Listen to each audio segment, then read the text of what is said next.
expertise within the civil service in Northern Ireland. At the inquiry into RHI, the Permanent Secretary admitted that they were not able to give timely advice to ministers and hadn't given accurate advice. What can the Secretary of State do to ensure that the gap which there appears to be in expertise within the civil service, because the Northern Ireland civil service is not integrated in the UK civil service, can be filled? Well, I would say that to the honourable gentleman that there are many civil servants I've met who are doing a very good job and they're very committed to their work, but the Northern Ireland civil service is the responsibility of the Northern Ireland Executive and the ministers in the department. It is not my responsibility to deal with. Samuel Wilson. There are many projects which are designed to improve public services being held up at present in the courts in Northern Ireland because of procurement, planning and the decision process. The latest rouse which is now being used to hold up projects is that they do not comply with the government's net zero policies, and it will lead to an increase in CO2 emissions. One of them that is being held up is the important A5 road in the west of Northern Ireland. Does the Minister accept and agree with me that while we have statutory limits on CO2 emissions, then we're always going to be vulnerable to major infrastructure projects being held up in the courts? Well, I don't accept that, because getting to a net zero world is really important for the future of humankind, and the government has commitments which it's very important that we fulfil. When it comes to delays within the planning system and the way in which the courts operate in Northern Ireland, once and again I would say to the right honourable gentleman that that is a matter for the Executive. No, stop. Michael Wheeler. Mr. Speaker. Sarah Stay. Thank you, Mr.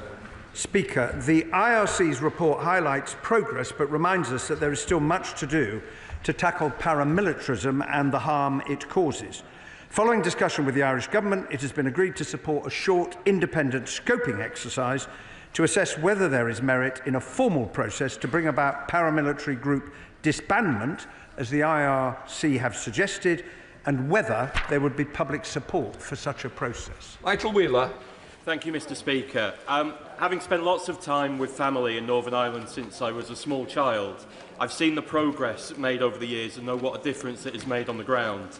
I welcome this government's commitment to help secure this progress and to tackle the scourge of paramilitarism. Does he share my view that making further progress will require a range of measures, and that the Executive's programme on paramilitarism, criminality and organised crime is a crucial part of this? I do indeed agree with my honourable friend. It is doing very, very good work, and of course the UK Government, together with the Executive, is funding it.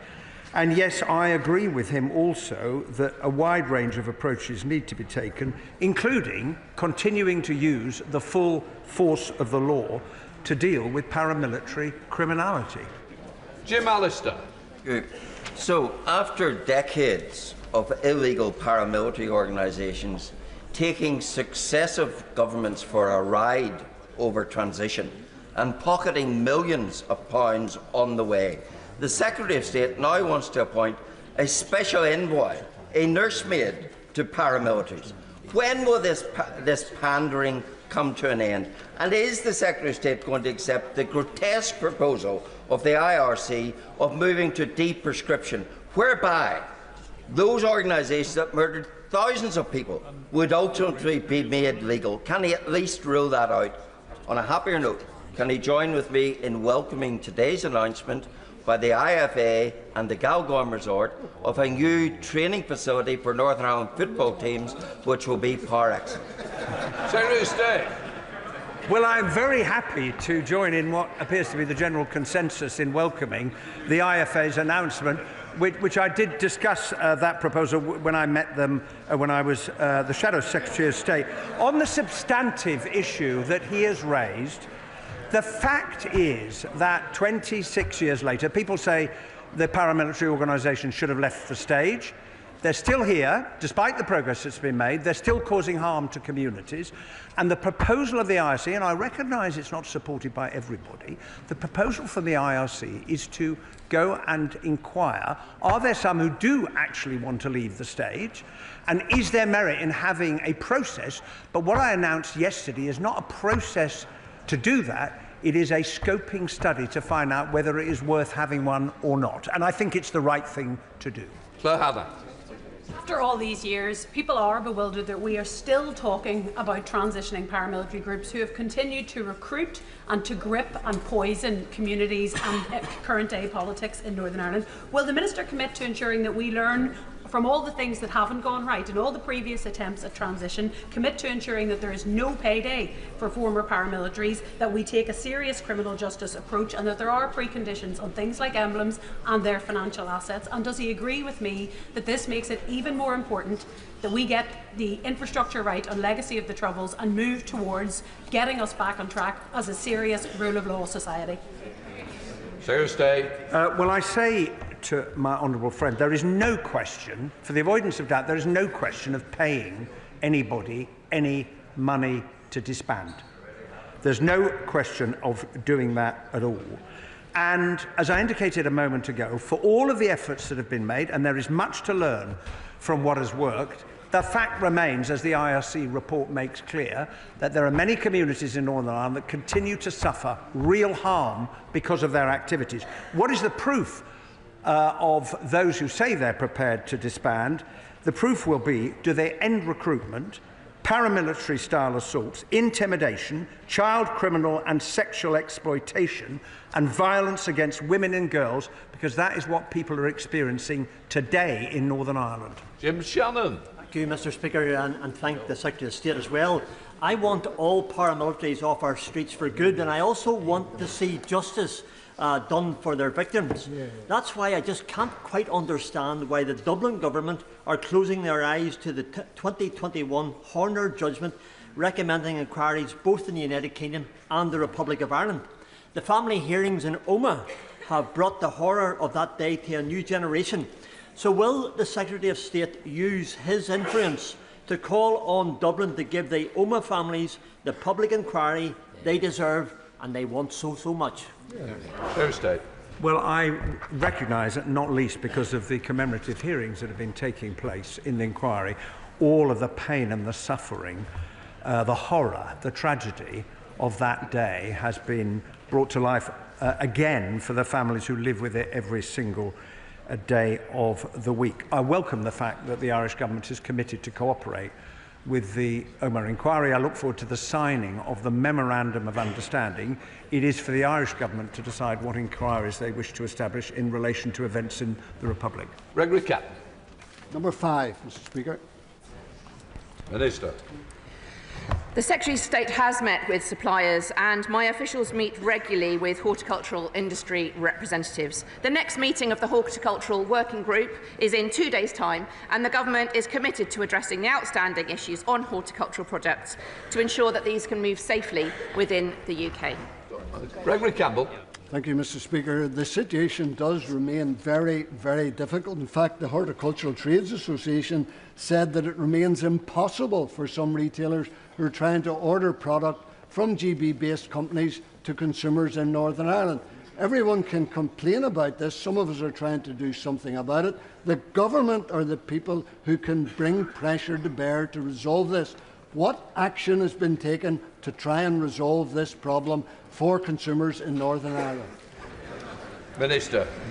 DEFRA officials are following up specifically with those companies that are most affected, for example, seed shipping companies. Shipping seeds is allowed using phytosanitary certificates, but posting business to business is currently smoother than business to consumer. So, ways to find solutions to this are being worked out within the requirements of the Windsor Framework, and guidance should be updated shortly.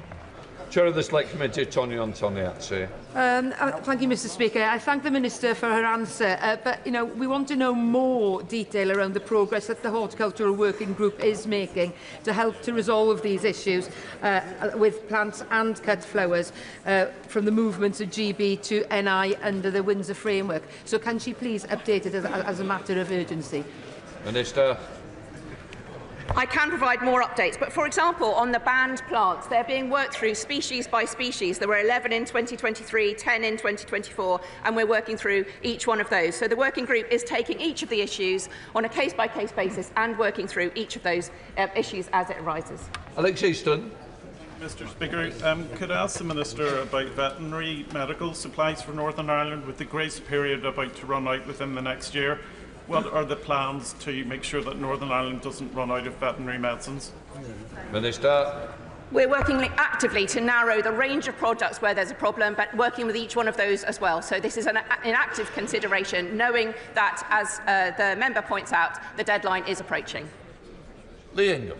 Thank you, Mr Speaker. The Windsor Framework was a distinct improvement on the old Northern Ireland Protocol.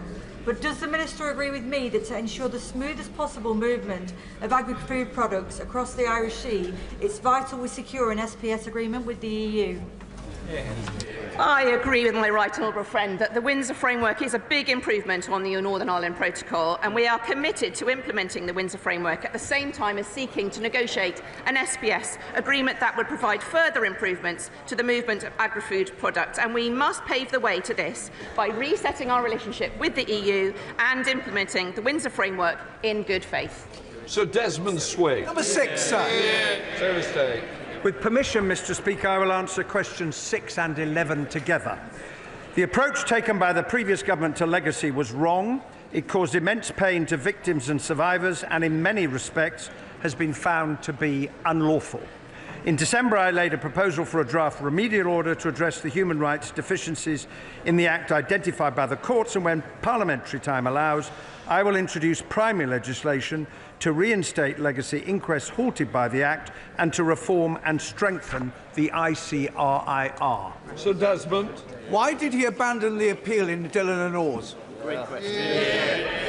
Because clauses 46 and 47 were found to be unlawful, and as he will be aware, the case that gave rise to the attempt to deal with the problem by those clauses that have now been found to be unlawful came from a Supreme Court judgment in 2020, and for two and a bit years the previous government was unable to find a solution. Gagan Mahendra. Thank you, Mr Speaker. Notwithstanding the Northern Ireland Secretary's response just there, why is this Labour government continue to undermine the tough action taken by the Conservative government on individuals who have acted against our democracy and society, such as Gerry Adams, by considering repealing the Legacy Act, giving him and others the possibility of a six-figure payout?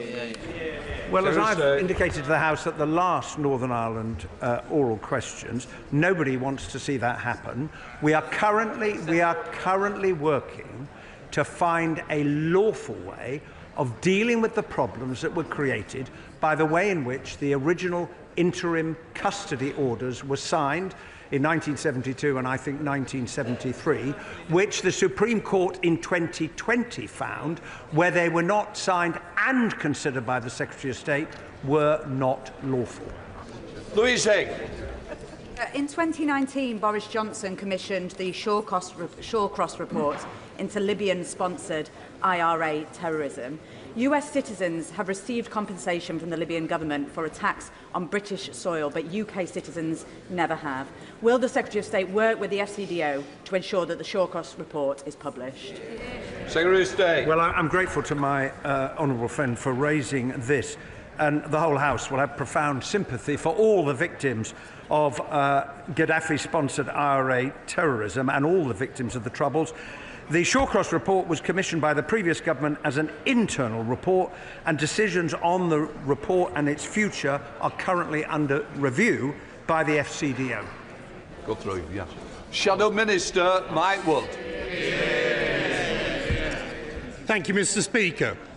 People right across the United Kingdom will be disgusted if former terrorists like Gerry Adams get compensation from the taxpayer because of Labour's decision to repeal the Legacy Act without putting something in its place. Will the Secretary of State finally commit to legislating immediately to prevent this from happening? Well, I refer the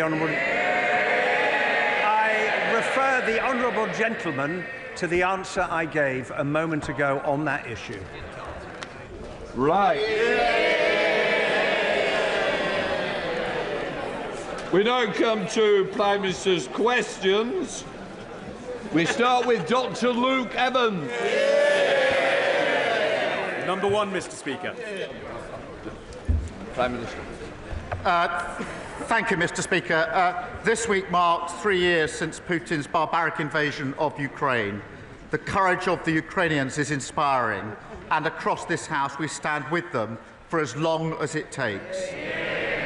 Mr. Speaker, that's why we're increasing defence spending to 2.5% of GDP by April 2027, with an ambition to reach 3% in the next Parliament as economic and fiscal conditions allow. And this afternoon, of course, I will travel to the US to have discussions with President Trump about the enduring security partnership between our two countries.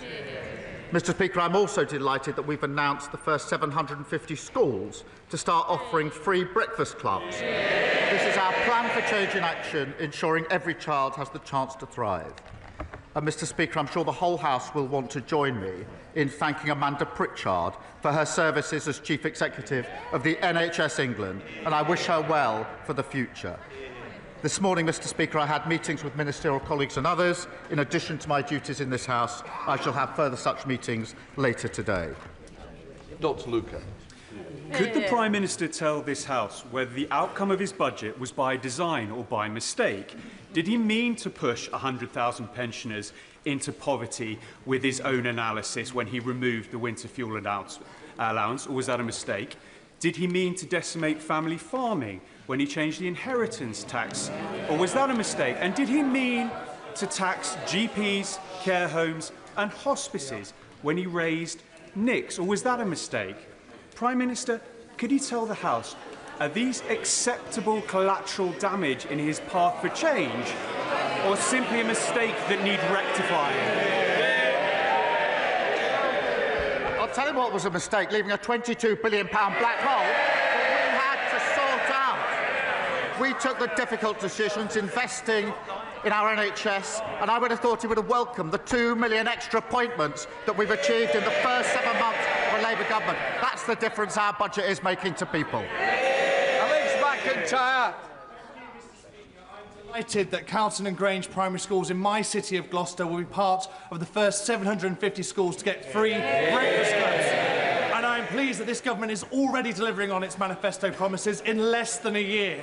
So will the Prime Minister agree with me that by helping working parents with childcare and delivering the best start to the day for every single child, we are delivering opportunity for the next generation?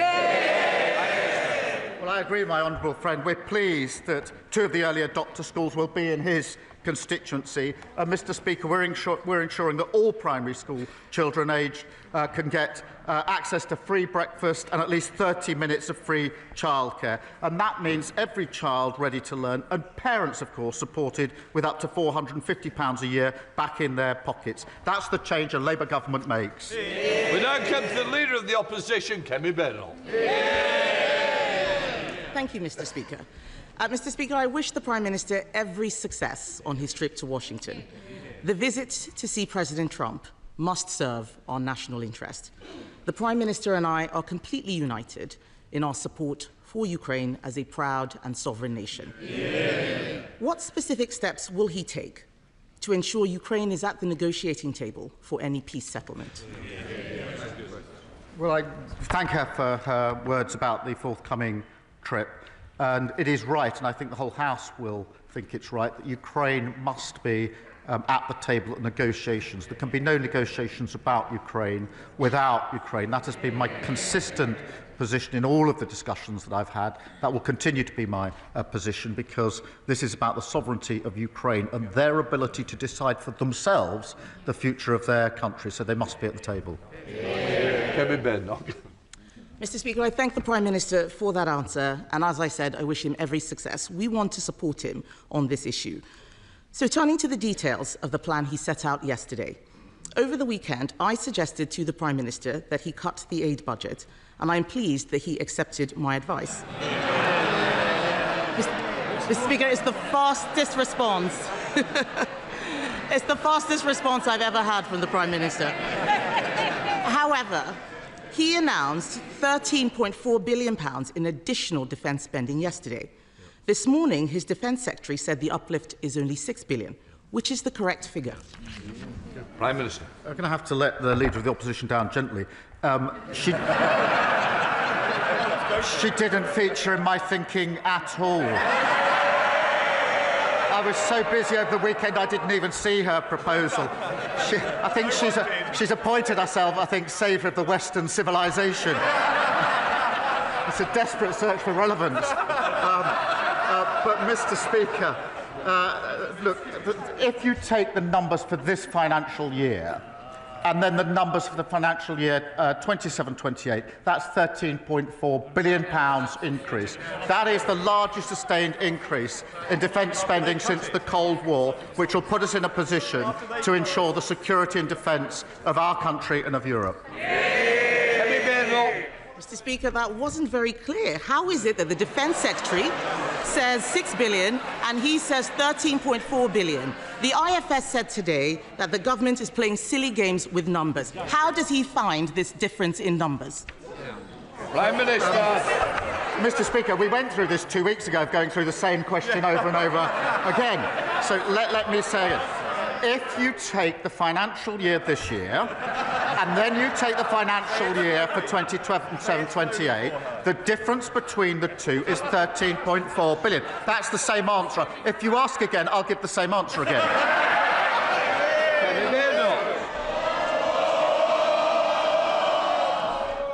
I'll decide when it's more. Mr. Speaker, someone needs to tell the Prime Minister that being patronising is not a substitute. Not a substitute for answering questions. It's not a substitute. He hasn't answered. What he has said is different from what he said yesterday. We are still not clear where the money is coming from. We want to support him. He's also said that we should put British troops on the ground in Ukraine. We haven't seen the detail of any proposals. Would his new spending plans allow him to fund this commitment effectively? Prime Minister. I think it's the same question again. It's £13.4 billion. That's the difference between this year and 2020. She asked a serious question about the security guarantees in Ukraine, and that is extremely important, because the worst of all outcomes, if there's to be a cessation of hostilities, is that it is a short break rather than sustained and lasting peace. And I think that that means there's got to be security guarantees. I've indicated that we will play our full part. There has to be US backing, because otherwise I don't think it will deter Putin. We are working on that. I'm having extensive discussions about it, not in a position to put details before the House, as she well knows today, but I'll continue down that route, because I want a lasting peace in Ukraine and Europe for the safety and security of Ukrainians, of Europeans, and of course for everybody in this country. Mr. Speaker, this is an endeavour that we want to support him in, but we need to know exactly what it is we're supporting. We need clarity and transparency over the money. We also need to know where this money is going. This morning, the Defence Secretary could not say if the Chagos deal would come out of the defence budget. Can he confirm to the House that none of the defence uplift includes payments for his Chagos deal? Prime Minister. Mr. Speaker, the additional spend I announced yesterday is for our capability on defence and security in Europe, as I made absolutely clear yesterday. The Chagos deal is extremely important for our security, for US security. The US are rightly looking at it. When it's finalised, I'll put it before the House with the costings. The figures being bandied around are absolutely wild of the mark. The deal is well over a century, but the funding I announced yesterday is for our capability to put ourselves in a position to rise to a generational challenge. That is what that money is all about, and I thought she supported it. Kemi Badenoch. Speaker, we need to make sure we are supporting a plan that is clear and transparent. Yesterday, the Prime Minister set an ambition for defence spending to reach 3% in the next Parliament. We agree with him, but this could be 2034, almost a decade away. That is too slow. We don't know how he will pay for it. We cannot raise taxes further. We already pay more on debt interest than defence, and everyone in this House would have heard him not answer the last question. So I will ask him again. Is he paying for the Chagos deal with this defence uplift or not? Prime Minister. Speaker, I've just dealt with that question. The money announced yesterday is going to our capability to put ourselves in a position to defend the security of our country, Europe and the UK. And she asked about defence spending. She gave what people have described as a rambling speech yesterday when she couldn't say what defence spending should be. We've been absolutely clear. We've set it out, a full, credible, costed plan, and I thought she supported it. Holly Billington. Thank you, Mr. Speaker. The Prime Minister will be aware that in coastal communities like mine in East Thanet, people develop cancer earlier, get treated and diagnosed later and die younger. Can he give the House an update on the plans for the Government to implement the recommendations by the Chief Medical Officer, Chris Whitty, into tackling poor health in our seaside towns? Prime Minister. Well, I thank her for raising this. She's right that cancer patients are waiting too long for diagnosis and for treatment. Addressing healthcare inequity is part of our 10-year health plan, Mr. Speaker, aiming to halve the gap in healthy life expectancy between the richest and the poorest regions. And we're making progress on that already. Leader of the Liberal Democrats, Sir Ed Davey. Thank you, Mr. Speaker. And can I start by wishing the Prime Minister well on his trip to the White House. It won't be an easy meeting, but we're all behind him for our national interest.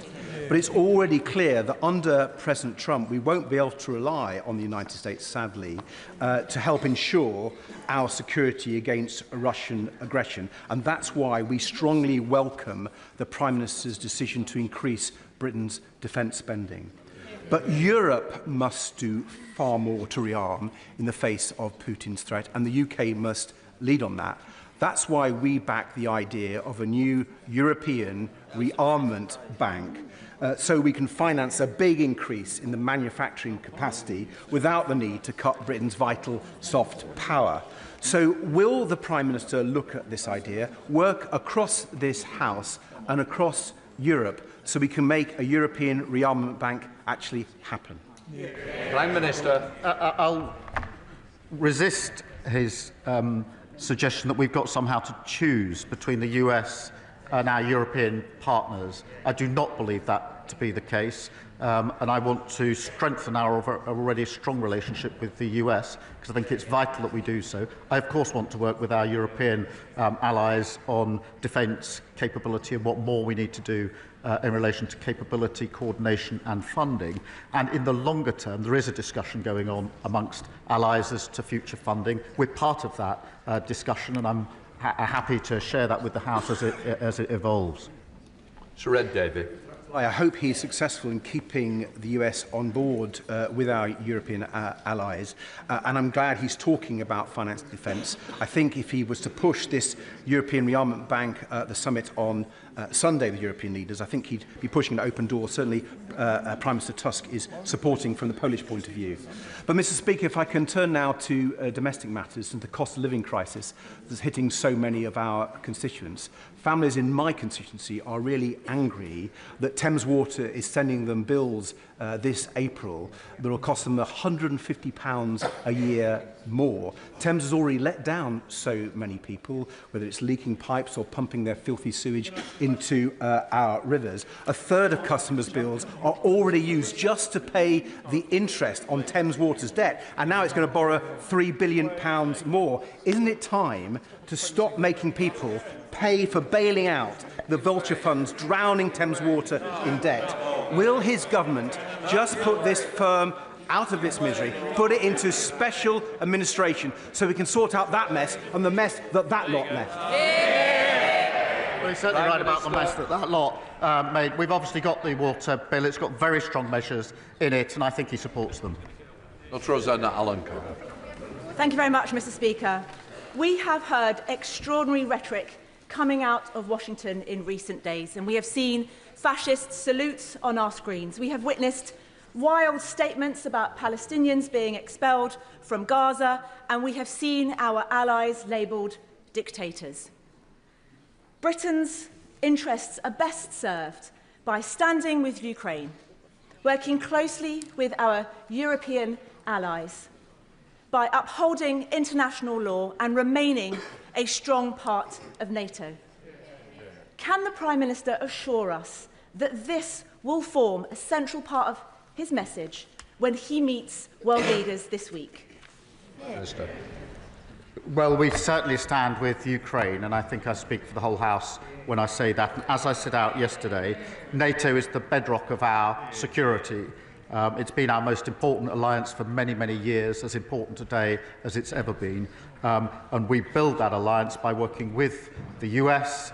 We have a special and deep relationship with the US. That's not just words, that's to do with security, defence, intelligence capability, vitally important for both sides. But we also work with our European allies, and it is that ability to work with the US and the EU and European partners that has held the peace for so many years and needs to hold the peace for many years to come. Stephen Flynn. Thank you, Mr. Speaker. Prior to the election, the Labour Party promised to reduce energy bills by £300, yet on their watch, energy bills are about to increase by almost £300. So may I ask, is the failure to keep that promise a consequence of government incompetency, or have the Labour Party been caught lying to the public? Hear, hear. Prime Minister. Mr. Speaker, we're very proud of the fact that we are pushing forward for energy independence, which will keep our bills lower. And he knows very well what my position is. But I note that, again, he's very quiet on the SNP record. And I'll tell you for why. Just this week, we've seen the attainment gap widen in Scotland, pupils leaving schools with no qualifications rising, those from deprived areas going to work falling. Instead of playing the politics of grievance, they need to take responsibility for their own record. Thank you, Mr. Speaker. My constituent Mike Addison was one of a kind, a physical disability rugby league world champion with England and Warrington Wolves, and an avid volunteer for the club and foundation. He was a friend to everyone who knew him. Tragically, he died at age 45, having taken his own life. One death by suicide is too many, and every suicide is preventable. But ONS data puts the rate in the North West at over double the rate of London, and with a 17% increase last year. So can the Prime Minister outline what more can be done working across government to help Warrington meet our target of eliminating suicide?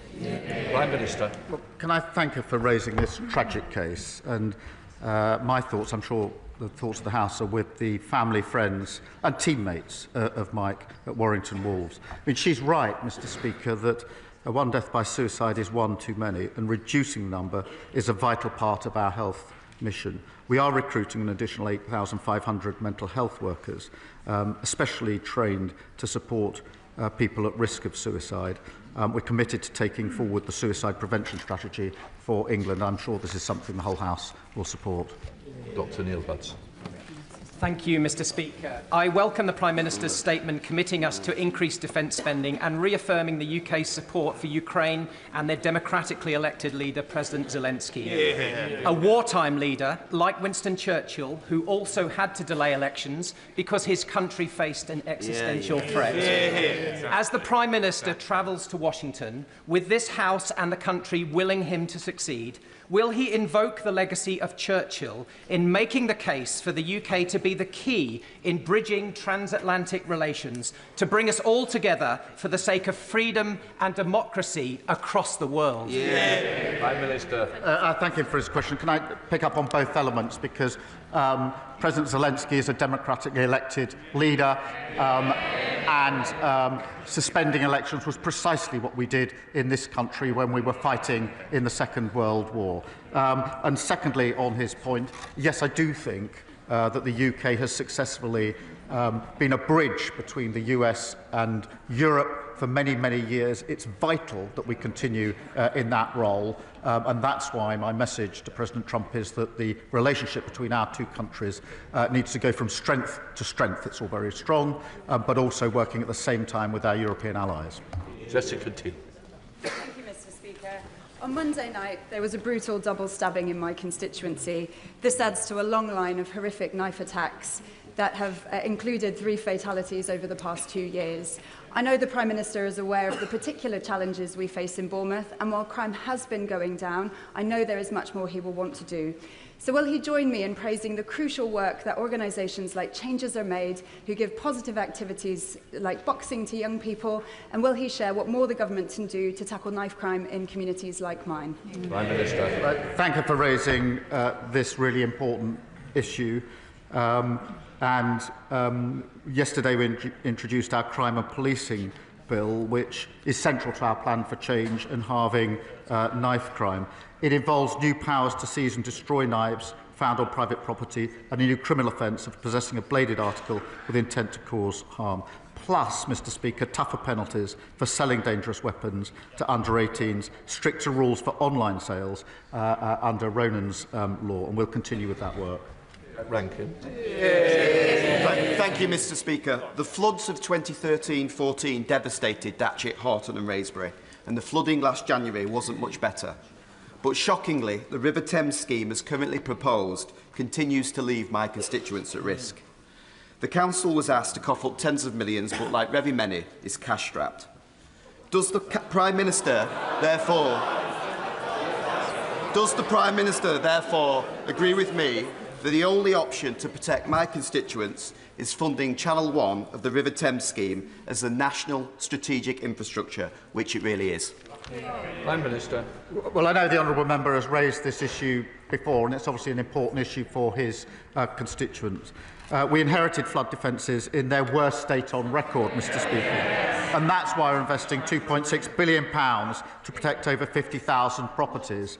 I understand that the options to reduce flood risk to these communities are being considered as part of the Datchet and Hythe End Flood Alleviation Scheme, and I'll ensure that he has a meeting with the relevant minister to take forward the work. Sally Jameson.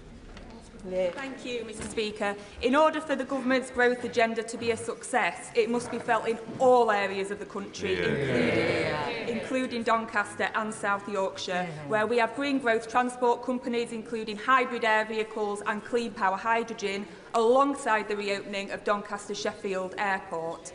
So will the Prime Minister put on his record support for Mayor Ros Jones, who has led on the airport reopening, and also set out how the growth agenda will override those traditional patterns of investment mainly in the south of England and bring prosperity to South Yorkshire and indeed the north as a whole? Yes, I will. Doncaster's got a proud industrial heritage, rail, steel and coal, an extraordinary potential for industries of the future, from hydrogen to AI, and we are focused, Mr Speaker, on devolving more power and funding to metro mayors to support regional industry. And we will work with the mayors of Doncaster and South Yorkshire to support efforts to reopen Doncaster Sheffield Airport. Graham Lambitter. Thank you, Mr Speaker. I have the privilege to represent the home of Speyside malts, some amongst the finest Scotch whiskies. Last week, the UK Government unveiled damaging plans to grant a different definition of single malt to English producers to that of Scottish single malts. This is entirely inconsistent with the global reputation of the quality of single malts and seeks to tear up a well-established definition of what a single malt is, pulling the rug yet further from underneath the Scotch whisky industry. Given the backlash from the industry to this and the damage this could cause to Scotch whisky exports and jobs, will the Prime Minister's word on whisky be his whisky bond by backing the industry to the hilt and scrapping these plans? Prime Minister. Mr Speaker, we do support Scotch whisky. It's a really important part of our economy, and that's why we allocated £5 million in the budget and why we're working with Brazil, which is worth £25 million for Scotch whisky. It's what we're doing to support industry and sectors in Scotland. And in addition to that, in another sector, at the weekend I was very pleased to be able to announce the £200 million investment in Grangemouth and the future for generations there. Steve Brace. Speaker, yesterday I returned from Ukraine, having spent 4 days with a cross-party delegation of parliamentarians. The Ukrainians we met from across society had one simple message. They were deeply thankful for our partnership, and they want us to know that they can overcome the Russian invasion because they must. Does the Prime Minister agree with me that alongside our welcome 100-year partnership, now is the time for the UK to redouble our efforts alongside our European partners to help secure Ukraine's future as a free, democratic and sovereign European nation? Yes, I do, and I'm really proud of the way the United Kingdom has risen to the challenge of the last 3 years in a united way, both in terms of the capability and funding that we provided to Ukraine, but also the throwing open of homes here for those fleeing. And I was privileged to welcome some of the families to Downing Street on Monday, and it was a human reminder of the impact that it's having on them, their children and their families. Dr Kieran Millen. Thank you. Thank you, Mr Speaker. The whole House wants the Prime Minister's meeting with President Trump to be a success, which requires credibility on our defence spending commitments. The Leader of the Opposition gave the Prime Minister an opportunity to unambiguously rule out the funding of any Chagas deal coming from the defence budget, and I'm not clear that he did that. I want him to be taken seriously in Washington, so I'll make it really easy for him. Will he rule out the funding of any Chagas deal coming from the defence budget, yes or no? Yes. Prime Minister. Mr. Speaker, as I said, when the deal is complete, I will put it before the House with the costings. The money yesterday was allocated to our capability, the single biggest increase, sustained increase in defence spending since the Cold War. Diane Abbott. The whole country stands behind the people of Ukraine. But there is also a view that taking money from aid and development to spend on armaments and tanks makes people less safe, not more safe, because the desperation and the poverty that so often leads to warfare is what aid and development money is supposed to counter. Well, Mr. Speaker, as I said yesterday, the overseas development is important. I'm proud of what we've done. It wasn't a decision I took lightly or I wanted to take, but it is important at this moment that we put the defence spending, the defence and security of our country and Europe uppermost. We will, of course, make sure that we're able to fulfil our humanitarian obligations in relation to Gaza, Ukraine and Sudan and other vital work. And I want to be clear that we do, of course, want to go back and increase that funding as soon as we're able to do so. Simon Hall. Thank you, Mr. Speaker. I hope the Prime Minister knows that when he does travel to Washington to meet the former leader of the free world, he does so with the hopes and prayers of this House and the country. Probably no more serious a meeting could be taking place. Now, whilst Ukraine will clearly dominate, will the Prime Minister undertake to raise with President Trump that Canada is a valued, respected and much-loved member of both NATO and our Commonwealth, and that this childish nonsense of a 51st state should be called out by the Prime Minister for what it is? Prime Minister. Well, I thank him for raising this issue. UK and Canada are close allies and have been for a very long time, with a partnership based on a shared history and a shared set of values and a determination to be an active force for good in the world. We work closely with them on issues of the Commonwealth, on NATO and, of course, Five Eyes, intelligence sharing, and we will work to strengthen that relationship. Michelle Scrocklin. Thank you, Mr. Speaker. Barrow-in-Furness has always been ahead of the times in terms of high-skilled engineering.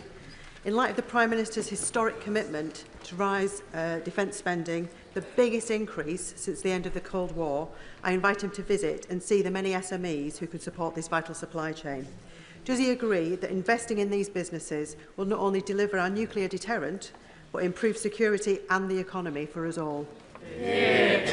Well, I thank her for raising this question, and we'll obviously consider her invitation. Defence spending, Mr. Speaker, already supports more than 430,000 jobs across the United Kingdom, and I'd like to recognise the contribution made by the workers in Barrow-in-Furness. Wendy Morton. Mr. Speaker, in my constituency, the planning inspector chose to use the term grey belt to pass a battery energy storage system application before the order was laid in this House to change the NPPF and without recognising the moratorium for local authorities to manage their local plans. This decision failed to recognise the green belt that protects us against urban sprawl, and it failed to recognise the proximity to a school, a church, and a graveyard. So can the Prime Minister define what grey belt actually is, or is it simply a grey area to allow for inappropriate development? Prime Minister. Well, Mr. Speaker, I'm not across the details of the individual case that she raises, as she will understand. But I am in favour of making sure that we can have the infrastructure and the houses that we need to grow our economy. And one of the problems we had in the last 14 years was an assertion or rhetoric that we wanted homes and infrastructure, but when the decision all that came up, the answer was always no. The answer cannot always be no. Can I thank the Prime Minister and the Foreign Secretary for their efforts to secure the release of Allah Abdel Fattah, the human rights campaigner, the British human rights campaigner, who's been imprisoned in Egypt now for over 10 years. The Prime Minister will know, because he's met the family, that his mother is on the 150th day of her hunger strike and her health is failing rapidly. Could I ask the Prime Minister to pick up the phone to President Sisi and seek the release of Allah to save his life, also that of his mother's? Prime Minister. Well, I thank him for raising this really important case, and as he says, I did meet the mother and the family just a few days ago, and it is an incredibly difficult situation for them, and I can assure him I will do everything I can to ensure the release in this case, and that includes phone calls as necessary. I've raised it before, I'll raise it again, we raise it and will continue to do so. I gave my word to the family that that's what I do, that I will do, and I will. People in Northern Ireland are sick to the teeth of paramilitaries, of the menace, of the sectarianism and of keeping people stuck in the past.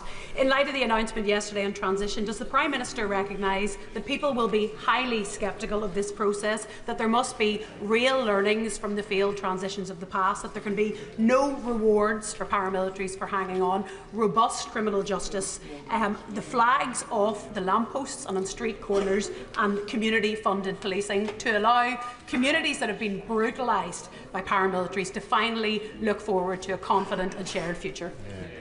Prime Minister. Well, can I thank her for raising this important and obviously sensitive issue? We are committed to making progress towards ending paramilitarism once and for all in Northern Ireland, and that's why we've agreed to support a short independent exercise to look at a formal process, and I'll make sure that the Secretary of State for Northern Ireland keeps her updated. Rishi Sunak. Mr. Speaker, prostate cancer is now our country's most common cancer, and yet there is no national screening programme.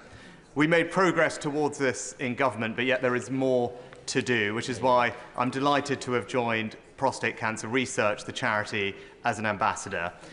I'm grateful to the Health Secretary for his engagement thus far, and could I ask the Prime Minister to ensure that we do have a targeted national screening programme for the most at-risk groups of prostate cancer, so that we can not only save the NHS money, make progress towards the government's early diagnosis targets, but most crucially, save thousands of lives? Prime Minister. Well, can I thank him for raising this, and can I thank him for using his authority and reputation to support this vital cause, which will make a material difference, and I look forward to working with him on it. We do share a commitment to detecting prostate cancer earlier and treating it faster, and we must do that. Our National Cancer Plan will improve the way we treat cancer right across the country, and I'll make sure he's fully informed of the steps that we're taking, and we'll work with him. Ruth Jones. Thank you, Mr. Speaker. Will the Prime Minister join with me in wishing all Welsh citizens everywhere a very happy St David's Day on Saturday? And will he also join with me in welcoming the latest news of the £600 million investment by Copenhagen infrastructure partners to ensure that Bute Energy and Green Gen Cymru can take forward the bold ambition to achieve 100% green electricity production by 2035 in Wales, thus providing much-needed sustainable green jobs for the people of Wales? Prime Minister. Well, can I wish her and her constituents a very happy St David's Day and join her in welcoming this significant new investment into her constituency that will ensure good jobs, well-paid, skilled jobs, and, of course, the transition to energy security and lower bills. And I know her constituency will play a vital role in that. Jeremy Hunt. Mr. Speaker, does the Prime Minister agree that our biggest single foreign policy priority is the preservation of NATO with America at its heart? And if so, following his welcome announcement yesterday, is the next step to talk to our European allies and for all of us to agree to spend 3% of GDP on defence within a specified timescale, so that we can look the President in the eye and say that Europe is finally pulling its weight on defence? Minister. Well, I agree with him entirely in terms of the priority in terms of NATO. Putin thought he could weaken NATO. He's only made it stronger and larger. NATO's strength comes from the US and European partners and others working together, and that is absolutely the focus of my work at the moment. It is right, as he says, that European countries, including the United Kingdom, do need to do more on capability, on coordination, and on defence spend. That must be not seen as a project separate to NATO, but part of an essential project that ensures that NATO is there for decades and decades to come, preserving the peace, just as it has been for 75 years. Final question, Newman Steinbeck. Mr. Speaker, the Grangemouth refinery closure has loomed over central Scotland since Petronas' announcement in November 2023. 2 weeks ago, Scottish Labour colleagues and I met with the National Wealth Fund to make the case for investment in Grangemouth. I strongly welcome the exceptional commitment this Labour government has shown to Grangemouth by committing £200 million from the National Wealth Fund. Can I ask the Prime Minister what steps the government will be taking to secure permanent, good jobs at Grangemouth? Well, can I thank him for being such a great champion for Scotland and his constituency? Mr. Speaker, Grangemouth is really important to communities in Scotland, to the economy in Scotland. It's not a charity case. It's got incredible potential, huge opportunity, and that's why at the weekend I was very pleased to announce £200 million from the National Wealth Fund to incentivise private investment. That, of course, Mr. Speaker, follows £100 million in the growth deal that we announced earlier. This is about jobs for decades to come in Grangemouth. It's a really exciting opportunity, and we intend to seize it. I hope His Presidency of the Assembly of North Macedonia, His Excellency Mr Afrim Gasha, enjoyed questions. Right, that completes PMQs.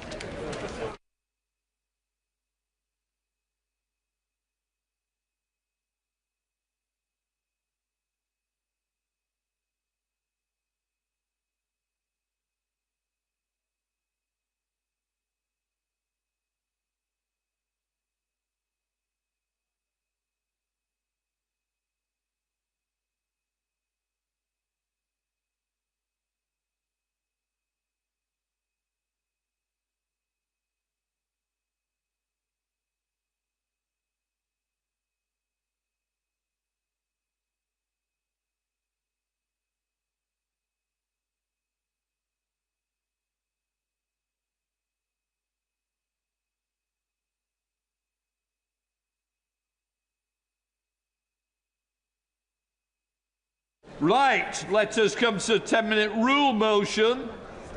Or statement. What is it? Right, let's come to the statement on housing communities and local government. Secretary of State.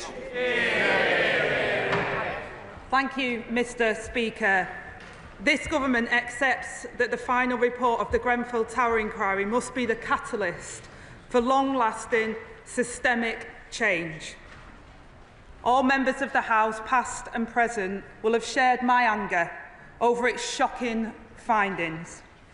The inquiry chair, Sir Martin Morbick, and his dedicated team uncovered damning evidence of political, corporate and individual failings going back decades. These led to the loss of 72 innocent lives. 18 of them were children. On that terrible night in June 2017. Madam Deputy Speaker, it was a deadly betrayal, a national tragedy that must never happen again. I will repeat today what the Prime Minister said in September. To bereave families, the survivors, and those in the immediate Grenfell community, and some of whom are with us today in the gallery, on behalf of the government, the British state, and those responsible, I am very sorry.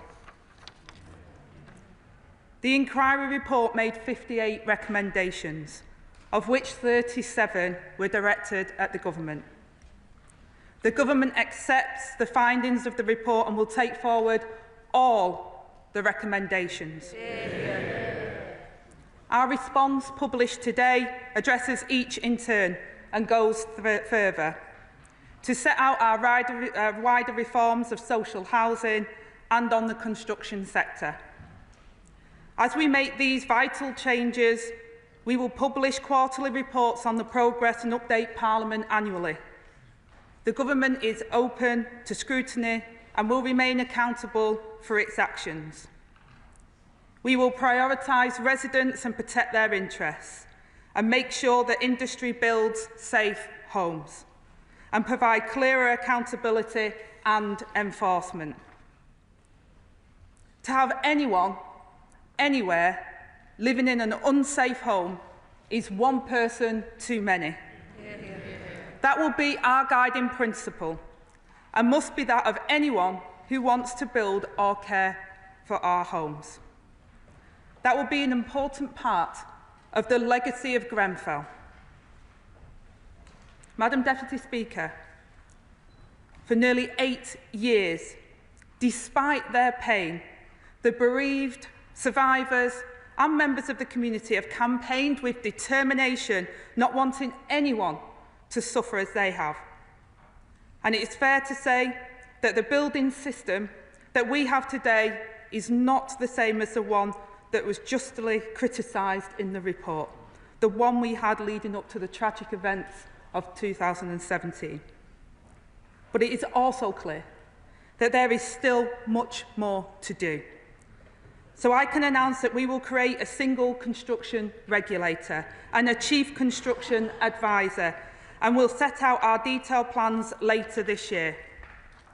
And I am accepting the recommendations to professionalise fire engineers and assessors, to licence principal contractors and to review the role of building control.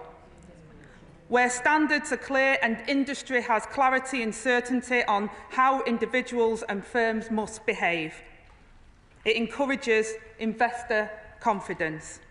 And this will improve the safety of residents, support the construction industry and our mission to deliver economic growth. We have pledged to build 1.5 million homes over the Parliament to tackle our country's acute housing crisis, part of our plan for change to improve the lives of people across the country. And it is vital that these future homes, as well as existing homes, are safe and of a high quality. And I welcome how some parts of the industry have stepped up to lead the necessary change in culture and approach.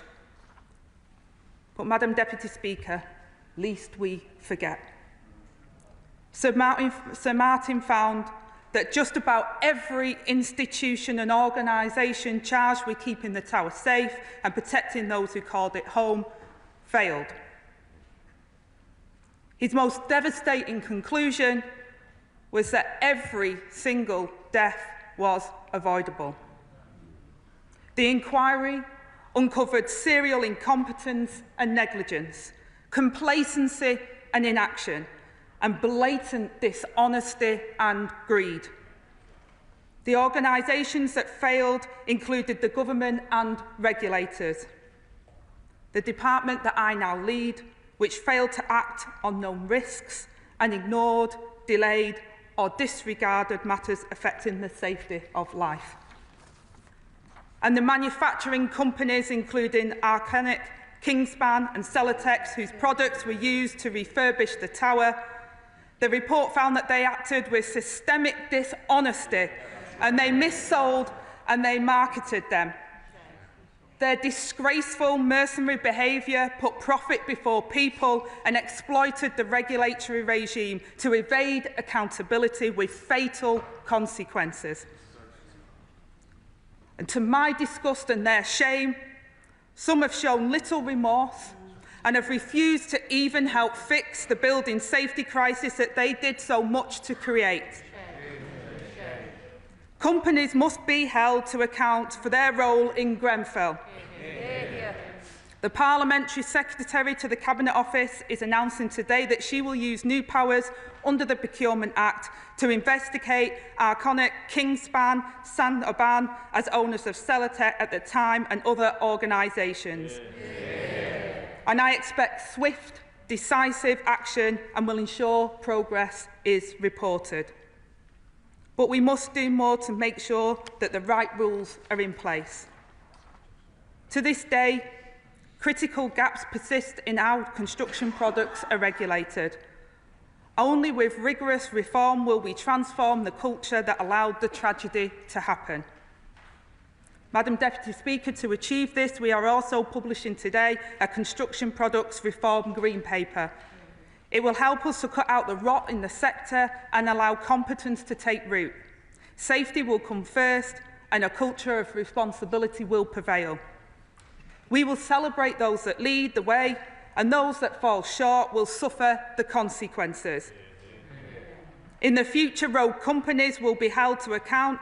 Our Green Paper sets out our ideas for how prison time for executives who break the rules and unlimited fines where safety is put at risk. We will do whatever it takes. Across the sector, we know that there is appetite for change. That change is overdue, and we will lead it. I've paid tribute to the enduring resilience and resolve of the bereaved families and the survivors and members of the immediate community. Their campaigning has seen new legislation passed, which members of this government also supported, that has made our public realm more secure. Everyone is safer thanks to the Building Safety Act, which set new standards for construction of residential buildings in England. It introduced the Building Safety Regulator and provisions for high-risk buildings. All people living in flats now know that the entrance doors, external walls and structure of their homes are in scope of fire risk assessments, thanks to the Fire Safety Act. There are new duties for owners and managers of buildings and blocks of flats. The Social Housing Act ensures that landlords are held to account. I have challenged the Royal Borough of Kensington and Chelsea to demonstrate how they have changed by becoming an exemplar landlord and local authority. And I'll be keeping a close eye on their progress. And we will listen to their tenants to assess whether they have succeeded. We are pushing ahead with the Remediation Acceleration Plan to fix all buildings around the country still with dangerous cladding, and where building owners fall short, we will act. We are introducing regulations to improve the fire safety and evacuation of disabled and vulnerable residents in high-rise and higher-risk residential buildings.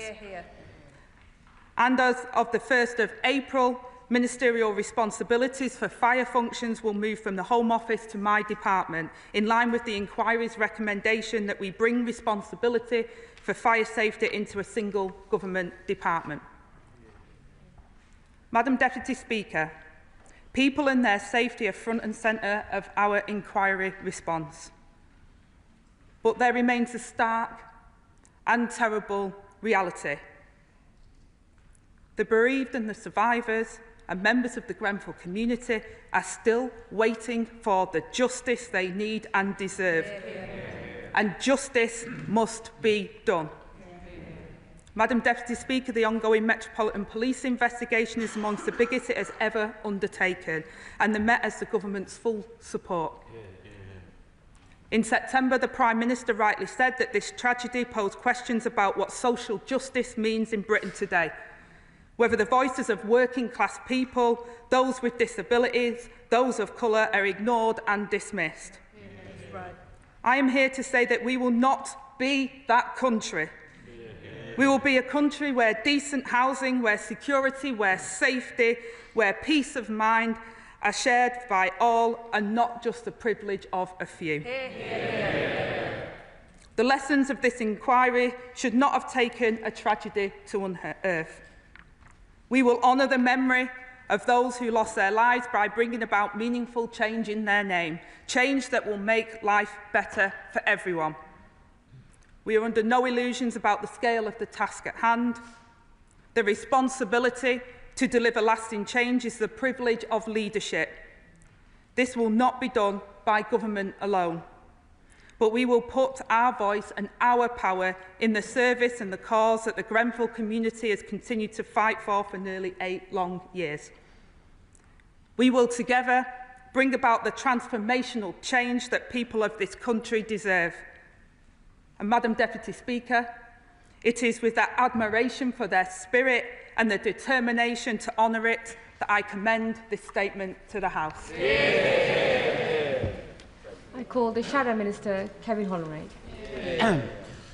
Thank you, Madam Deputy Speaker. And can I thank the Deputy Prime Minister for advance sight of her statements and the Government's response to the Phase 2 report. Can I begin by echoing the sentiments of the Deputy Prime Minister shared across this House?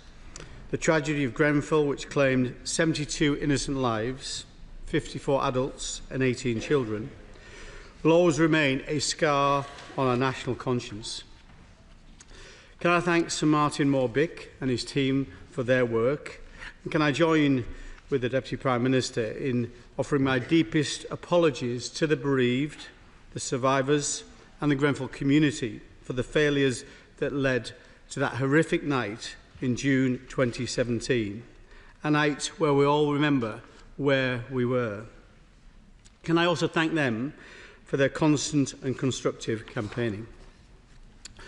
The inquiry's findings, decades of systemic failure, dishonesty and negligence, are a damning indictment of successive governments, regulators and industry.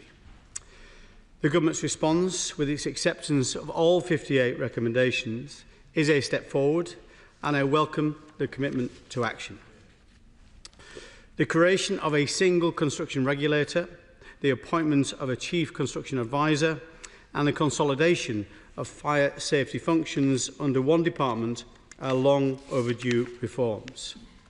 So too is the focus on professionalising fire engineers and reforming the construction product sector, a sector the inquiry exposed as riddled with systemic dishonesty from firms like Arconic, Kingspan and Celotex.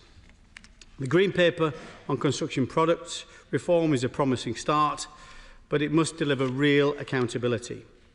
Unlimited fines and prison sentences for rogue executives and, where appropriate, government officials cannot remain mere rhetoric. However, Madam Deputy Speaker, ambition must be matched by urgency and scrutiny. Nearly 8 years have passed since Grenfell, yet thousands still live in buildings with unsafe cladding and other fire safety defects. So can I ask the Deputy Prime Minister, although I welcome the fact she's accepted the majority of these recommendations, can I ask her why she has not accepted the inquiry's recommendation for the single regulator to oversee testing and certification of construction products, leaving this instead with conformity assessment bodies? Can I remind her that the Building Research Establishment, itself a conformity assessment body, was strongly criticised for having its own conflicts of interest? The Remediation Acceleration Plan is welcome, but its targets, assessing all buildings by July 2025 and completing works by 2027, rely heavily on developers stepping up voluntarily. What actions will she take if they do not comply? Will she work to deliver solutions for non-qualifying leaseholders and those at risk as a consequence of other fire safety defects? This House needs concrete assurances that no resident will be left behind. I question the phased approach to implementation, stretching beyond 2028. Justice delayed is justice denied, and the Grenfell community has waited long enough for change. Why must they potentially wait another parliamentary term for full delivery? What discussions has the Leader of House had with parliamentary colleagues on the establishment of Public Inquiry's Joint Committee to monitor the implementation of Public Inquiry recommendations? What is the timetable for new publicly available record on all inquiry recommendations since 2024? On social housing, the extension of AWAB's law and new standards are positive, but the government must go further to address the inquiry's wider lessons. Residents' voices were ignored. Tenant empowerment must be more than a panel or a campaign. It needs legal teeth to ensure landlords act on concerns swiftly. Finally, Madam Deputy Speaker, justice demands accountability.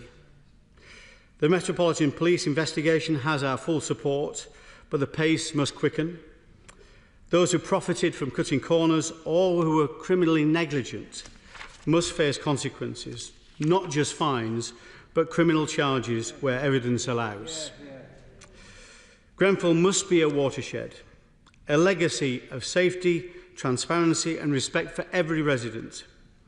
Can I make clear our commitment to work with her and her government on a cross-party basis to meet that promise?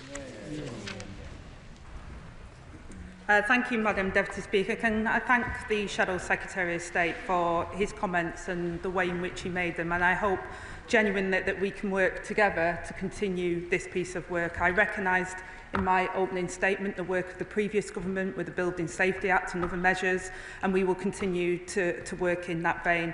I hope the Honourable Member recognises some of the work we're already doing. We've brought forward a significant amount of legislation around social tenancy, around empowering tenants in the Renters' Rights Bill, around leasehold, how we can protect leaseholders, and our remediation acceleration plan.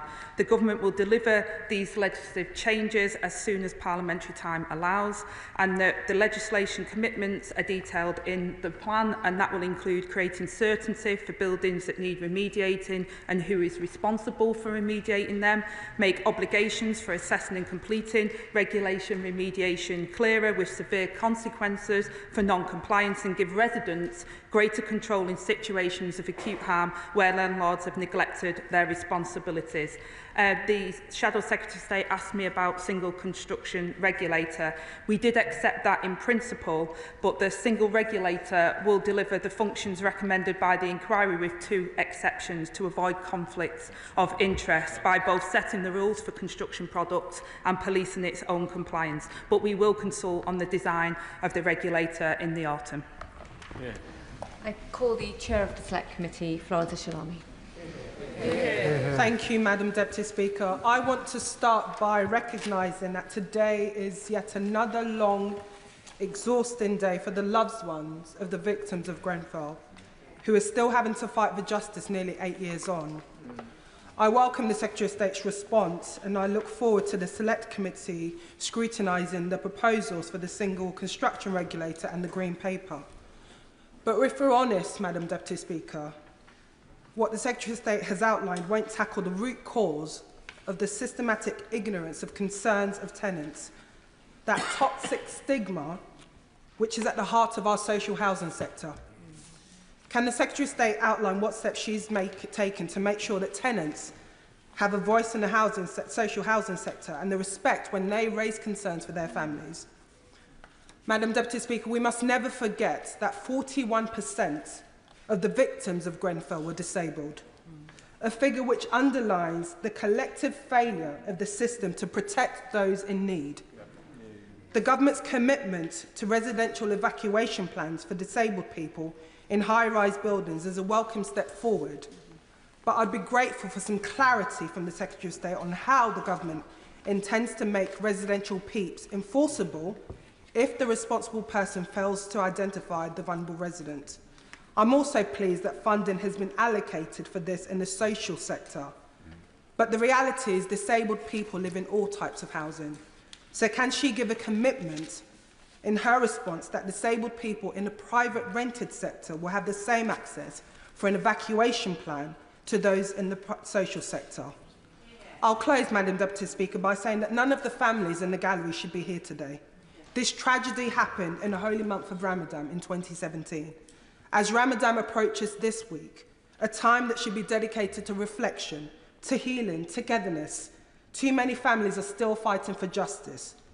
No family member present today should have to spend their time demanding accountability when they should be focused on recovering on that trauma. I pay tribute to their tireless effort and pledge to continue to be a voice for them in their fight for justice without any more delay. Thank you, Madam Deputy Speaker. And as Chair of the Housing, Community and Local Committee, I know my honourable friend's commitment to the rights of social housing tenants. The social housing system, as she outlines, has not been fit for purpose, and these failings contributed to the Grenfell tragedy. We're driving up standards in social housing through stronger regulation and enforcement measures, strengthening tenants' voice and improving access to redress. These reforms will ensure landlords are held accountable for the quality of homes and services that they provide. And at the heart of the new regulatory regime is the requirement that all landlords treat tenants with fairness and respect.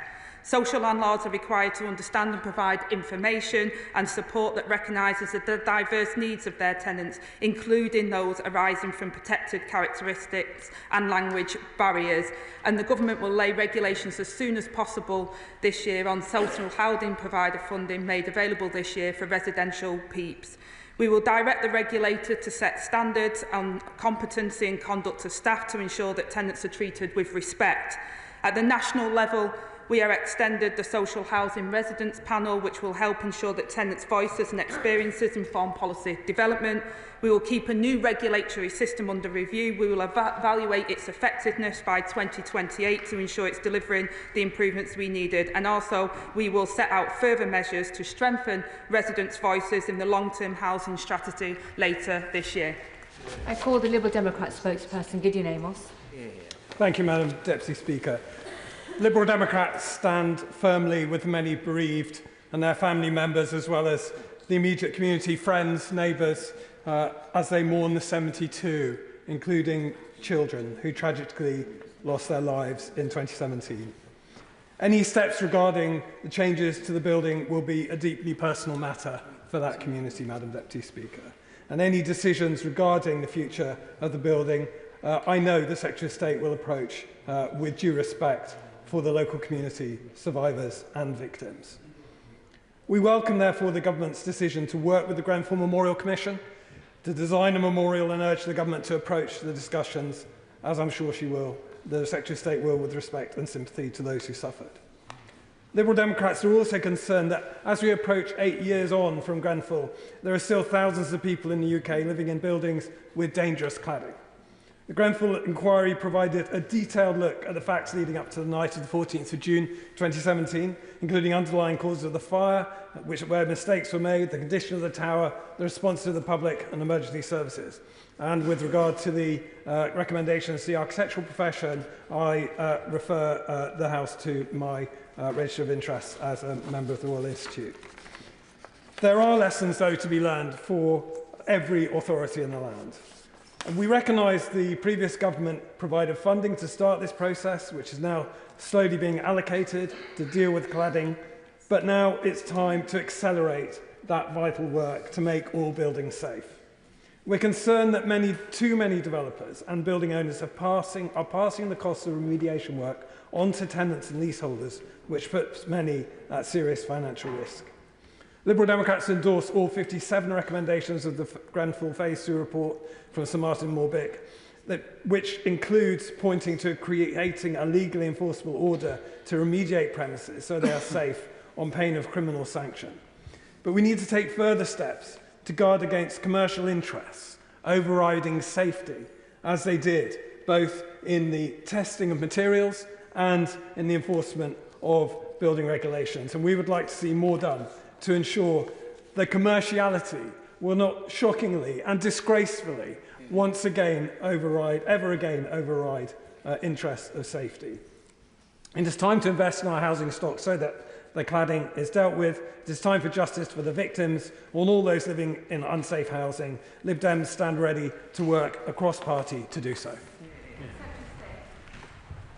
Can I thank the Honourable Member for his commitment and his support in taking forward the recommendations that came from the inquiry, and also can I also thank him for his comments in regards to ensuring that we take decisions about the future of Grenfell in the most sensitive of ways, and I absolutely agree with the honourable gentleman, and I'm committed to taking the next steps respectfully and carefully with the community. I'm also continue to support the independent Grenfell Tower Memorial Commission as the community choose a design team to work with them on designing a memorial.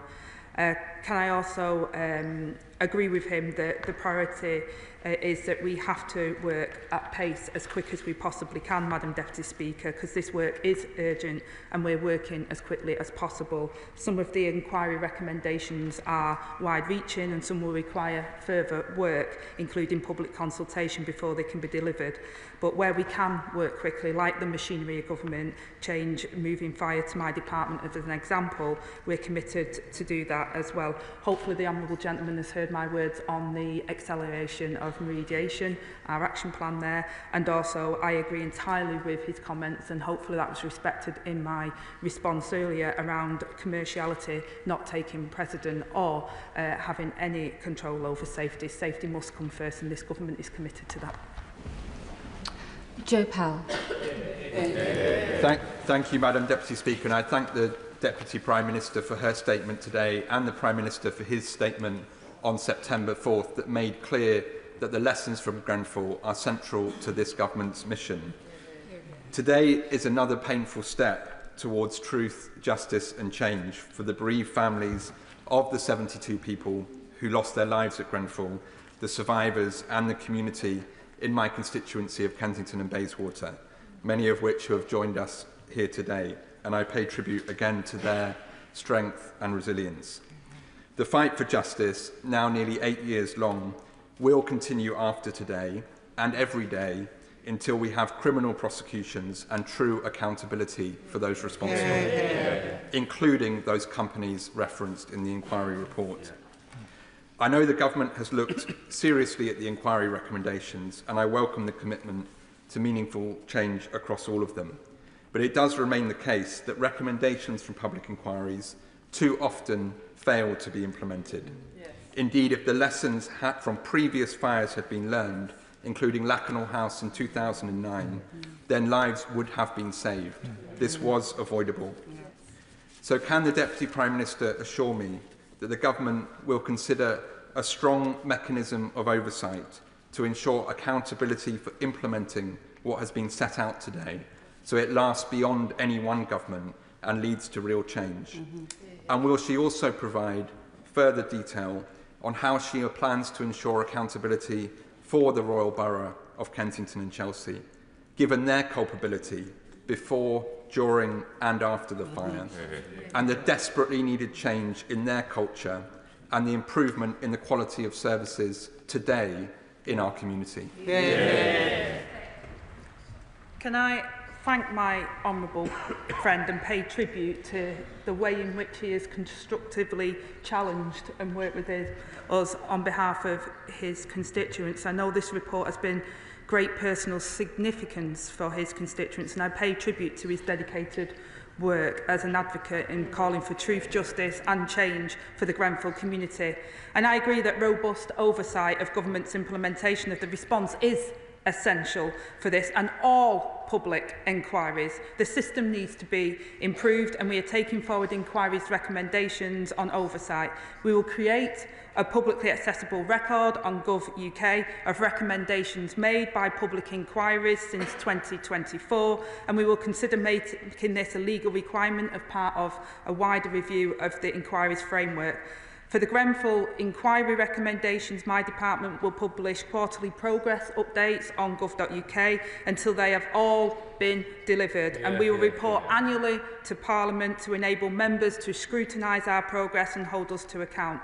In terms of my honourable friend's comments in regard to the Council failed in some of its most fundamental duties, Madam Deputy Speaker, to keep residents safe, to listen to their concerns and respond effectively when disaster struck. They were right to apologise, but it's clear more must be done.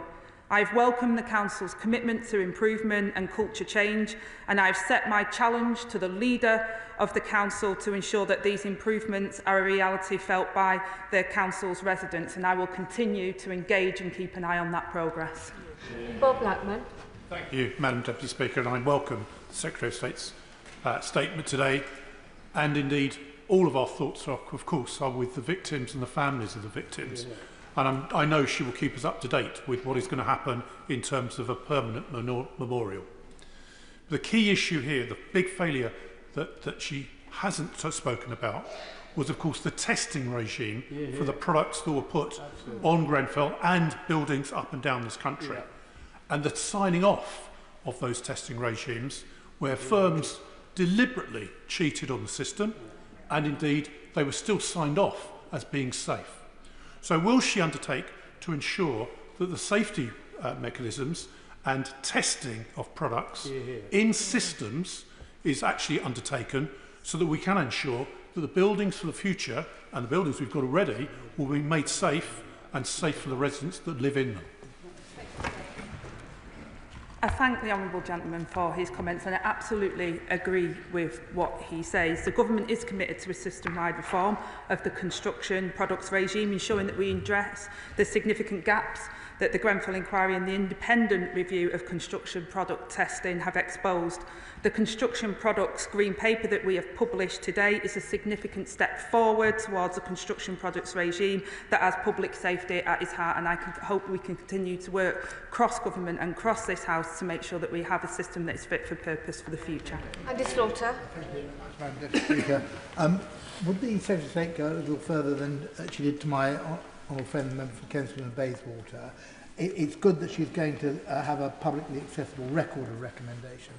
Will she commit to what the charity inquest and many others have asked for, which is a national oversight mechanism, i.e. a body which collates, analyses and follows up on the recommendations of inquiries and inquests, because otherwise there is a real danger that these recommendations and others will gather dust on the shelf. I thank my honourable friend for his question, and I heard directly from members of the Grenfell community their call for the government to introduce a national oversight mechanism. We recognise this goes wider than Grenfell, and it is an important issue for other communities and families as well, that such as those that were affected by COVID-19 and the blood scandal. We're considering this in the year ahead as part of the measures to strengthen public inquiries, and the government will listen to the views of the affected families as part of this consideration. Julie Lopez. Thank you, Madam Deputy Speaker. Now, the Grenfell tragedy was an appalling one, but it also threw a blanket of uncertainty over countless residents in many of our constituencies who are trapped in cladded properties. So when I hear the Deputy Prime Minister talk about a new regulatory regime and change, I confess I feel very nervous that any changes to the regulatory regime will throw further uncertainty over those who are still trapped in their homes. So can she provide assurances to the House that any move she makes will not create further uncertainty about the standards to which buildings need to be remediated? And then can I also highlight to her the case of my constituents in Harrow Wood who had their buildings assessed by a fire risk assessor who was subsequently struck off. Those people that thought they were going to be released from this terrible stasis are now back to not knowing where they stand. So can she please also look into these concerns? Thank you, Madam Deputy Speaker. I hope that what we're announcing today and what we're trying to do is around bringing clarity to the system. I think one of the things that came out of the Phase 2 report was where the system was disjointed, and actually bringing clarity will hopefully make sure that people understand what they are meant to do, what their legal obligations are, that we expect them to do it, and if they don't do it, there will be serious consequences for those that don't. I also point to the remediation acceleration plan. I completely understand that many people still are in buildings that are unsafe, and that is unacceptable, and that's why this government is taking action on that. And in terms of the Horringwood case that she mentioned, I'm happy for her to meet with the Building Safety Minister. Dawn Butler. Thank you, Madam Deputy Speaker. And I thank the Secretary of State for her important statement today. The people of Grenfell were treated badly because of who they were and what they looked like and how much they earned. We say 72 people were killed in Grenfell. The police are holding ashes to which they have no name. And nobody should have to go through this. The family should never have to go through this. This should never happen again. So will the Secretary of State agree with me that, as well as the CEOs of the companies, all of the people in the council who treated the residents badly and did not listen to them because of what they looked like, everybody needs to be held accountable? Well, I absolutely agree with my honourable friend. And at the heart of the new regulatory regime is the requirement that all landlords treat their tenants with fairness and respect and take action as that the services they provide are fair and equitable outcomes. Social landlords are required to understand and provide information and support that recognises the diverse needs of their tenants, including those arising from protected characteristics. This hasn't been so in the past, Madam Deputy Speaker, and if I'm honest, it doesn't feel when I speak to the residents of the community that it is that today, and that's why I've pushed the Council in that particular area, and that's why this government is bringing forward legislation that says we respect people, whether they're social tenants or whether they're private tenants. They deserve a safe and secure home and be treated with dignity and respect. Tim Farron. Madam Deputy Speaker, I welcome the Deputy Prime Minister's statement and indeed the moves generally towards centralised regulation and improved safety. Doesn't the report just serve as a single act of shame for this country? As she has just alluded to, it reveals that it has been considered that the safety and the quality of social housing matters less, because the people who live in social housing matter less. Shouldn't there be a matter of deep national repentance of that point of view, which has been the case really since the decline in standards of building since the 1960s?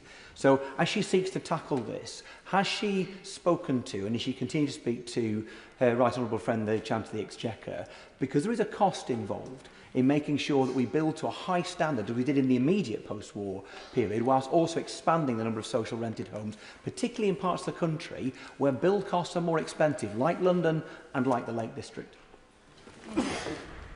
Well, I thank the honourable gentleman for the way in which he articulates something that I am still dismayed to this day that archaic attitudes to all people in social tenancy is considered in that way. I was a social tenant for a very long time and grew up in a council house, and the way in which these people were treated, especially after this report, I ask anyone who works in social housing, Madam Deputy Speaker, to read the report, at least read the executive findings if they don't want to go through the chapters that I went through. The horrifying way that people were treated that Sir Martin outlines in his report, and that is a shame for our country, and we must do better, and hopefully the legislation we're bringing forward will bring about a cultural change. And I absolutely agree with him that social housing should be of high quality and safe. It should be affordable, it should be warm, and that's why this government will continue to do that. Safety will not be compromised in building 1.5 million homes, and nor will the 1.5 million homes compromise us on bringing homes that are currently not at standard up to standard, because we've all seen the reports, Madam Deputy Speaker, we've all seen on the television the programmes where people are still living in damp and mouldy properties. That has to end. Ben Coleman.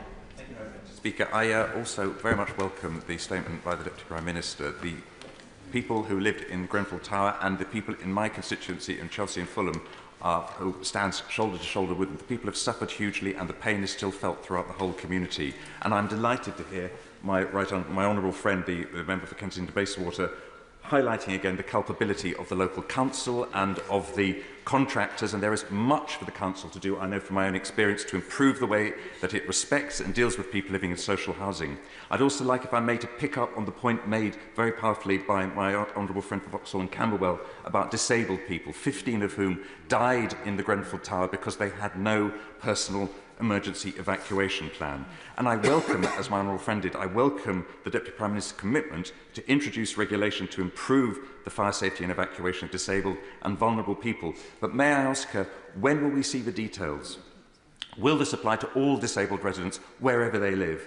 What legal weight are these regulations going to have so that we can be absolutely sure that all is being done to ensure that we do not get a situation where disabled people do not have the evacuation plans they need to escape in the event of a terrible fire such as Grenfell? I thank my honourable friend for those comments, and he's absolutely right. And since taking office, we have ensured that all of the outstanding Phase 1 recommendations were fully considered and responded to. The government announced on the 2nd of September 2024 that a residential peaks policy would be taken forward. We also committed funding for it, Madam Deputy Speaker, and the government will lay regulations as soon as possible with social housing providers funding made available this year. This policy aims aims to improve the fire safety and evacuation of disabled, vulnerable residents in high-rise and higher-rise residential buildings in England by providing residents with disability and impairments with a person-centred risk assessment to identify appropriate equipment and adjustments, to aid their fire safety evacuation, a residential PEEP statement that records what vulnerable residents should do in the event of a fire, and information for fire and rescue services in case they need to undertake evacuation, and will continue to keep this under review. Sir Julian Smith. Madam Deputy Speaker, I refer the House to my declaration of voluntary interests. Can I commend the Deputy Prime Minister for the sensitivity that she is and the way she's approaching this, both with families and in the House today. As she knows, mediation efforts being led by Lord Neuberger and others with residents of Grenfell, I genuinely believe mediation in this situation is of massive value. I realise much of this is in the legal sphere, but would she commit in any way she can and the government can to supporting these mediation efforts?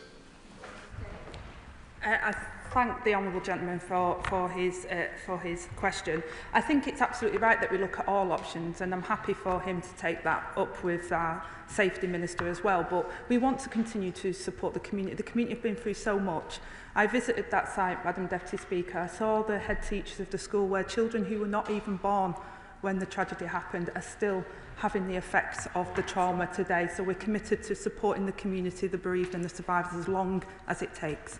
Ruth Cadbury. Thank you, Madam Deputy Speaker, and I also thank the Deputy Prime Minister for her response to the report on Grenfell and the tragedy. Madam Deputy Speaker, flats in a large leasehold block in my constituency were given a B2 EWS1 certificate by Adam Kisiak of Trifire Limited. He and Trifire have now been investigated for potential malpractice by the Institute of Fire Engineers. One of my constituents, a leaseholder in the block, told me that they don't know if their certificates are valid. They don't know whether they'll be able to be remediated through the Building Safety Fund, and they don't even know whether their block actually does still have a safety issue, quite apart from the fact that those needing to move can't sell because mortgage lenders won't lend. So, Madam Deputy Speaker, how and when can leaseholders like my constituents get the assurance they need and that there will be no more fire inspectors being allowed to get away with what Adam Kisiak did?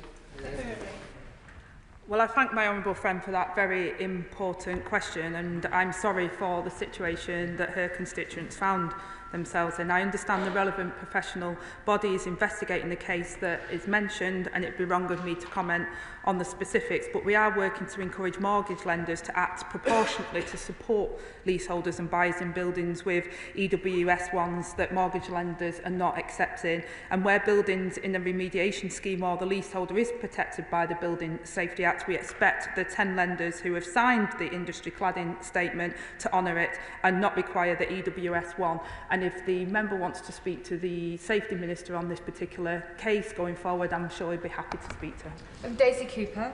Thank you, Madam Deputy Speaker. I'd like to welcome the Deputy Prime Minister's statement today, and particularly welcome the Government's acceptance of the recommendation to professionalise and regulate fire engineers and assessors, not least because at the committee stage of the Fire Safety Bill, I tabled new Clause 2, which would have created a public register of fire risk assessors, and it would have done so 5 years ago. Had my amendment been accepted, we may have been able to avoid what is now the developing scandal of the issuance of potentially fraudulent EWS1 certificates by Trifire, which could now have a devastating impact on thousands of leaseholders, including some in my constituency of St Albans. In light of concerns both in the media and concerns that have been raised in this House today by members of all sides, could I please urge the Deputy Prime Minister to both convene a meeting for all MPs whose constituents are affected, and would she agree with me that it is now time that the police investigate these reports? Well, Madam Deputy Speaker, I will expand that invitation. I'm sure the Safety Minister will be happy to do that. And we will legislate to make it a mandatory requirement for fire risk assessors that are competent to perform their critical role, certified against approved standards by a UKS accredited certification body. And the Government is supporting an industry-led British standard for fire risk assessors that's currently being drafted. And once this is completed, this will create a single clear definition of competence against which certification and qualification should be mapped. Yeah. Clive Betts. Thank you, Madam Deputy Speaker. Our thoughts today are obviously with the Grenfell survivors and the family and friends of those who died. Can I thank my right honourable friend for a comprehensive response to the inquiry report. I think I agree with everything she said, but I want one point of clarification and one of pushing her to go a little bit further, if I could. First of all, on clarification, she's rightly said it's really important that we respect and value social housing tenants and treat them equally. Is she therefore going to give equal access to social housing tenants to the Building Safety Fund that is currently enjoyed by private leaseholders? And secondly, in terms of product testing, the testing of products by the construction manufacturers has been a disgrace over many years. They've gone round from one testing house to another till they've found one that actually passes the products. They could have several failures and one pass, but those products are on the market. Will she pick up a recommendation from the Select Committee in the last Parliament, cross-party, which said that every test done on a construction product should be made public, whether it's a failure or a pass? And then we can all see absolutely the real strength of these products and whether they really are fit for purpose before they're put on buildings. Well, I thank my honourable friend for his comments, and I'm certainly happy to look at that. We accepted all of the recommendations in full regarding what the Phase 3 report came out with, and I think it's an important baseline, but happy to look at what more we can do. And in terms of social housing as well, at the autumn budget we'll set out plans to give councils and housing associations the rent stability they need to be able to borrow and invest in both new and existing homes, while also ensuring that there's appropriate protections for both existing and future housing tenants. We'll bring forward details for future government investment as part of the forthcoming spending review, and we'll keep that under review. So Julian Lewis. Leaseholders listening to the Deputy Prime Minister's very comprehensive statement today will have heard her mention the role of developers in remediation for those blocks covered in inadequate and dangerous cladding. Can she explain in more detail what happens where those developers may have defaulted in some way, may no longer be in existence, and freeholders then seek to visit the costs of remediation on the innocent leaseholders? I think the legislation covers this to some extent, but it would be helpful if she would set it out in more detail. I thank the honourable gentleman for his comments, and they will get access to the cladding remediation scheme. And we're really clear, Madam Deputy Speaker, that building owners must fix their buildings, and there's no doubt about that. And there are already legal powers to enforce landlords to act, and we'll make them do that quicker and give them a harder bite as part of that. But we also recognise that there is some elements where that won't happen, and that's why that scheme is available. Oh, Jacob Collier. Thank you, Madam Deputy Speaker. The Secretary of State is right to say that progress has been made on building safety, but that we need to go much further. She'll know that fire and rescue services have already made huge improvements in this area, both with new equipment and also processes, but we must roll out stronger national standards across the fire and rescue sector. So can I ask her what progress has been made on establishing the National College of Fire and Rescue? I thank my honourable friend for his comments, and he's absolutely right, and the Phase 2 report by Sir Martin was very clear on the recommendations, and we are taking them forward. We intend to launch a consultation on the College of Fire and Rescue, including proposed functions and structures this summer. Delivering a college will require careful planning and investment, as well as legislation to ensure that it would have the necessary legal foundations. And we're also considering funding models as part of the spending review. Richard Tice. Thank you, Madam Deputy Speaker. I welcome everything that the Deputy Prime Minister has said, and other honourable members too. But there is still a fatal flaw which has not been raised. And as someone with 30 years' experience in the real estate sector. Can I urge the the Deputy Prime Minister and her officials to focus on the single staircase? Because the 2009 Lacanau House report recommended that above 6 stories, retrospectively, fire suppression systems, sprinkler systems were installed. It's the best way to save lives. And I think we need to relook at that for existing buildings, and also future buildings can still be designed with a single staircase above 6 stories until 2028. That, Deputy Prime Minister, I would urge you to say is too long. Well, I thank the honourable gentleman for his contribution to this debate and also his expertise in this area. The approved document B is now subject to continuous review by the Building Safety Regulator, who has already taken steps in regards to this matter, and a wider review of building safety regulations will be undertaken, and will consider what action is needed from all resulting recommendations. Yeah. Mike Reader. Deputy Speaker, and thank you to the Secretary of State and her team for their work on the government's response to the inquiry. I would just say to the House, as someone who spent my life in the construction sector, fixing construction products is incredibly challenging. So I really welcome the Green Paper published today, because we have to get that right. 2 questions to the Secretary of State. Could you confirm that the new regulator and advisor will work with existing government and industry bodies, including the Construction Leadership Council, which is co-chaired by the Minister of Industry and Mark Reynolds-Mace, who've done some brilliant work on building safety already?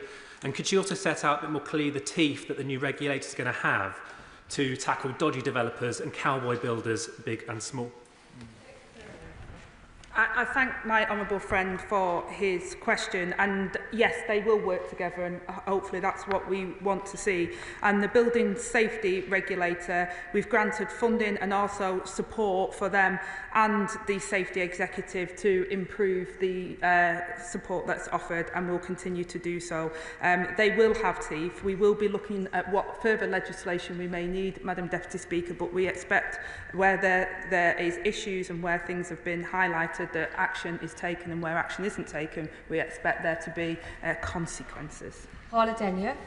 Thank you, Madam Deputy Speaker. I thank the Deputy Prime Minister for her commitment to the inquiry's recommendations and her commitment to systemic change. Picking up the thread from the 2 honourable members opposite around an oversight mechanism for state-related deaths, I was shocked when I discovered that it is nobody's job to track and make sure that recommendations from Prevention of Future Death reports are enacted. These have a relevance for victims of huge tragedies like this one, but just as much for individual tragedies such as that of one of my constituents. And so I have a private member's bill in on this proposal. So I would like to ask the Deputy Prime Minister to meet with me to talk about this idea in detail and how it can be enacted. Well, again, I think the honourable member is absolutely right to raise this regarding oversight mechanism, and I think I've addressed some of that and the wider issues that, not just in terms of this inquiry, but all inquiries that we've had, and there's been far too many inquiries into tragedies in that we shouldn't be having these scandals and these tragedies happen in the first place. But we are committed to looking at what oversight mechanisms. I've detailed the oversight mechanisms that I expect from my department and the recommendations from Grenfell, and I'm happy for her to bring that information, share that with my department, and I'll take her considerations into account. Helen Hayes. Thank you, Madam Deputy Speaker. My thoughts today are with the survivors of the Grenfell Tower disaster and the 72 families who are mourning the loss of a loved one still, and I pay tribute to their immense dignity as they continue to fight for justice. I welcome the Deputy Prime Minister's clear commitment to implement all of Sir Martin Morbick's recommendations. I have constituents in Dulwich and West Norwood living in blocks with fire safety issues, often not cladding related, but issues that have been identified as part of the wider scandal in the construction industry that was uncovered by fire safety inspections post-Grenfell. That in some cases there have been fires in these blocks, terrifying fires, leaving residents feeling unsafe and leaving leaseholders trapped in unsellable flats, as building owners and construction firms argue over who is responsible for the fire safety defects and fail to move forward to resolve the issues. So can the Deputy Prime Minister say, as she moves forward to implement Sir Martin's recommendations, when she would expect my constituents to have a clear plan with a timescale attached to it for the remediation work that is needed in unsafe buildings? And where is the accountability in the meantime? Again, I thank my honourable friend for her comments, and I absolutely agree that, you know, nearly 8 years on from the tragedy of Grenfell, people are still living in unsafe buildings, and that's completely unacceptable. I did respect and pay tribute to the previous governments, what they've done, and those legislation has enabled authorities to take action, and we've been supporting them in making sure that action is taken from those bodies. And our remediation acceleration plan will also outline how we can ensure that those responsible for remediating buildings, whether that's fire safety or any other defects, are held accountable, and that we can take those actions and get that remediation done as quickly as possible. I do not want it to take another 8 years before people are living in safe and secure homes. I expect to do it as quickly as possible, and action is already being taken. Dr Al Pinkerton. Madam Deputy Speaker, thank you very much. And can I thank the Deputy Prime Minister for what she said today and how she said it. I hope that the families of the survivors of Grenfell Tower have heard what you have to say and find some reassurance in the acceptance of all of the recommendations. I have residents in my constituency of Surrey Heath who are today trapped in just the latest chapter of the fire safety scandal. Residents who have EWS1 forms similarly signed off by the notorious now fire safety engineer Adam Kiziak, who find themselves unable to sell their properties, unable to remortgage, but even more fundamentally, who don't know whether they are living in a dangerous building or not, and in neighbouring buildings built at exactly the same time, but signed off or have had their EWS1 forms produced by a different fire safety engineer. They have already been stripped of their cladding.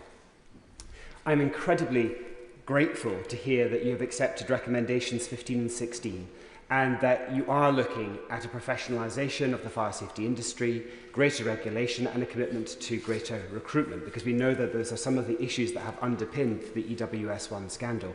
But can I urge you and your team, please, to think about emergency measures.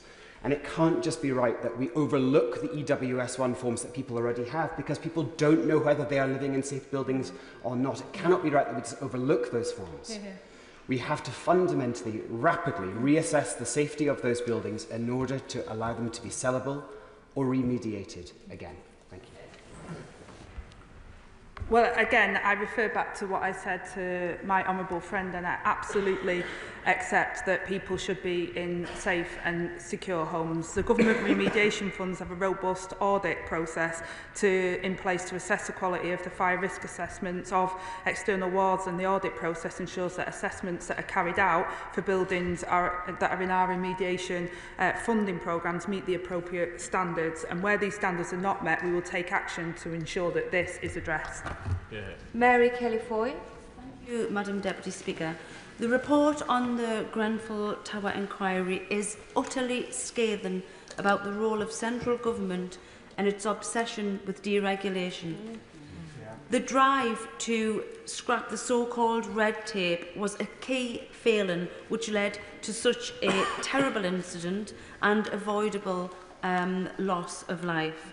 So can the Deputy Prime Minister confirm to the House that this approach has been ditched in relation to policies which are concerning fire safety, building safety and the construction sector? Again, my honourable friend's absolutely right to highlight that just about every system failed, Madam Deputy Speaker, which I outlined in my opening statement. Everybody needs to understand what led to what happened on that night in Grenfell, and that there has been action taken. There isn't the same regulatory system that was in place back in 2017. There has been a number of acts of Parliament that has meant that there is more instruction and more legal requirements for building safety. We will continue to update that. We have legislation going through at the moment in Parliament which hopefully will deal with social landlords and will give renters more protection as well. We know there's much more for us to do, Madam Deputy Speaker, and I hope across the House we'll continue to work to put safety at the heart of everything we do, because that will be the legacy of Grenfell, is that we take notice. We don't just say warm words at this dispatch box, but we actually take the action that's needed to protect people.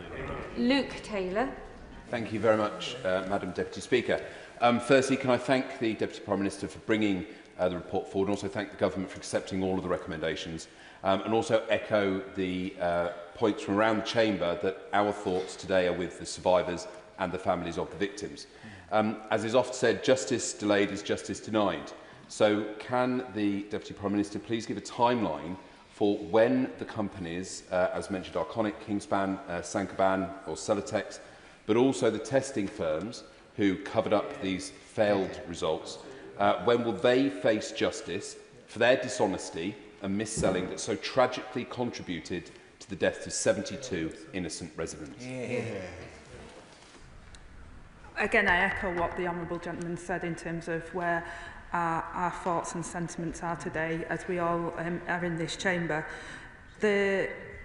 I spoke about the justice and justice being delayed, and I think it's awful that people still haven't got the justice and fearful that they'll never receive the justice. The police have said that this will take time. This is one of the largest and most legally complex investigations ever conducted by the Metropolitan Police, with over 180 officers and staff dedicated to the investigation, and we will continue to support them in their important work.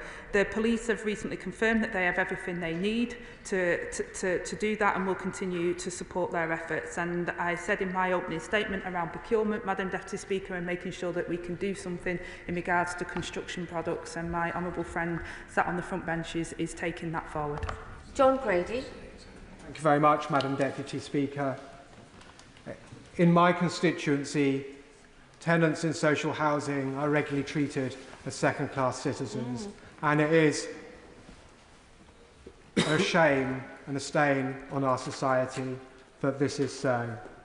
And in my constituency, many people are desperately worried about cladding remediation following the terror of Grenfell. The Scottish Government received about £97 million from the Government for cladding remediation, and confirmed later on last year that virtually none of this had been spent on cladding remediation. And I wrote to the Scottish Minister responsible this year with a detailed set of questions about progress about cladding remediation. How many high-rise buildings, that's over 80, with ACM cladding had been identified? How many of them had been identified as requiring remediation? How many of such high-rise buildings had been remediated? These are people's homes, Madam Deputy Speaker. And my questions carried on, and not one of those questions were answered with data or numbers. These are people's homes. They are mums and dads, children. Would the Deputy Prime Minister agree with me that the Scottish Government must get a grip on this topic, and would she undertake to me that she would provide such advice and assistance in that regard as her department could provide? I'm obliged, Madam Deputy Speaker. Thank you to my honourable friend, and he's absolutely right that it is a devolved matter, Madam Deputy Speaker, for the Scottish Government, but I'm happy to work with the Scottish Government. I hope they've looked at what we're doing in regards to the remediation acceleration plan, and also the reforms that are underway which will drive up standards in social housing through stronger regulation and enforcement measures by strengthening tenants' voice and improving tenants' access to redress. He's absolutely right to raise these issues. I hope the Scottish Government are following in our footsteps and will continue to learn the legacy of what happened in Grenfell, so that people in Scotland and England can feel safe. Sean Berry. Thank you, Madam Deputy Speaker. I want to thank the Deputy Prime Minister particularly for the comments she made about the way that residents were treated. I want to raise the strong recommendation that the Civil Contingencies Act is looked at, because my former role involved listening to and trying to support the many local community organisations who were dealing with the enormous gaps in the humanitarian response that was left by the local authority, and these problems carried on for weeks. So could the Deputy Prime Minister tell us when we will hear the timing and the format of that review of the Civil Contingencies Act?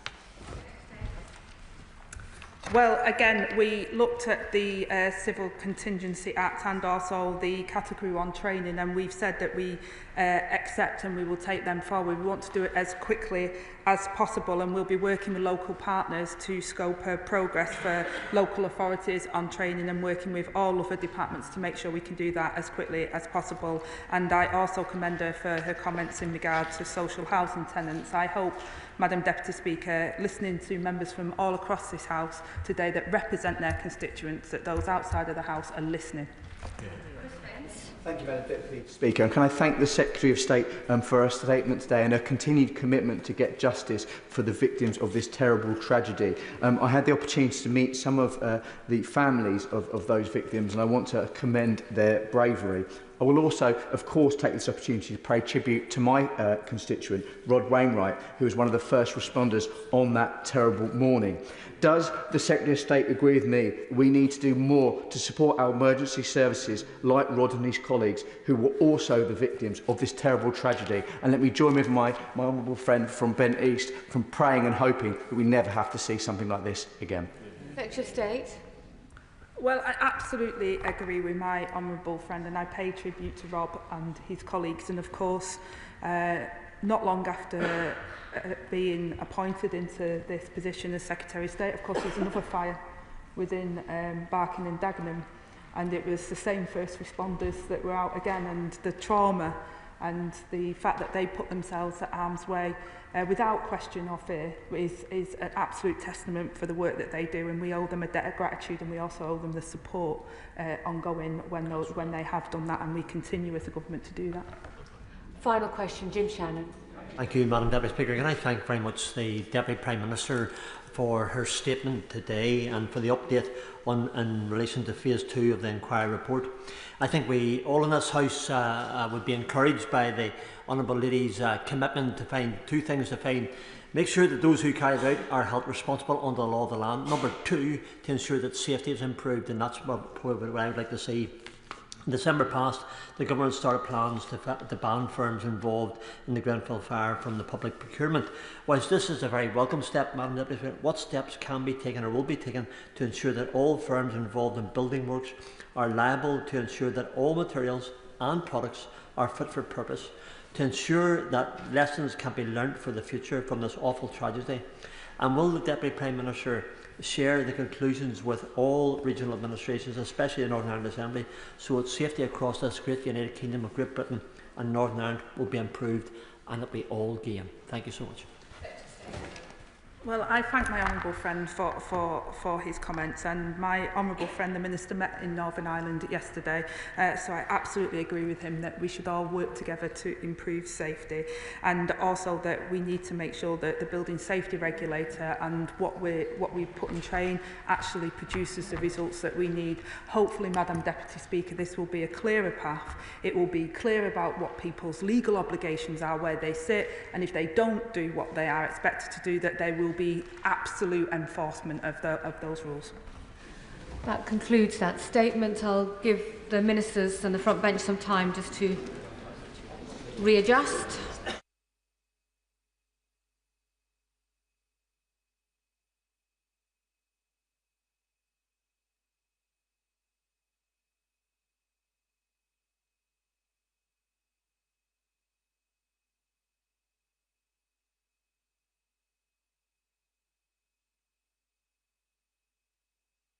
Now have the 10-minute rule motion, and I call Sarah Coombs. Thank you, Madam Deputy Speaker. I beg to move that leave be given to bring in a bill to make provision for a review of certain offences relating to vehicle registration marks and for connected purposes, and I thank the Minister for Roads for being here at this debate today. When I got elected, I didn't expect to be a road safety campaigner, but since I became MP for West Bromwich, family after family have come to me having lost a husband or a mother or a son through other people's dangerous driving. Our roads are used by millions of people every day. They are vital to our communities, our economy, and to keep us connected.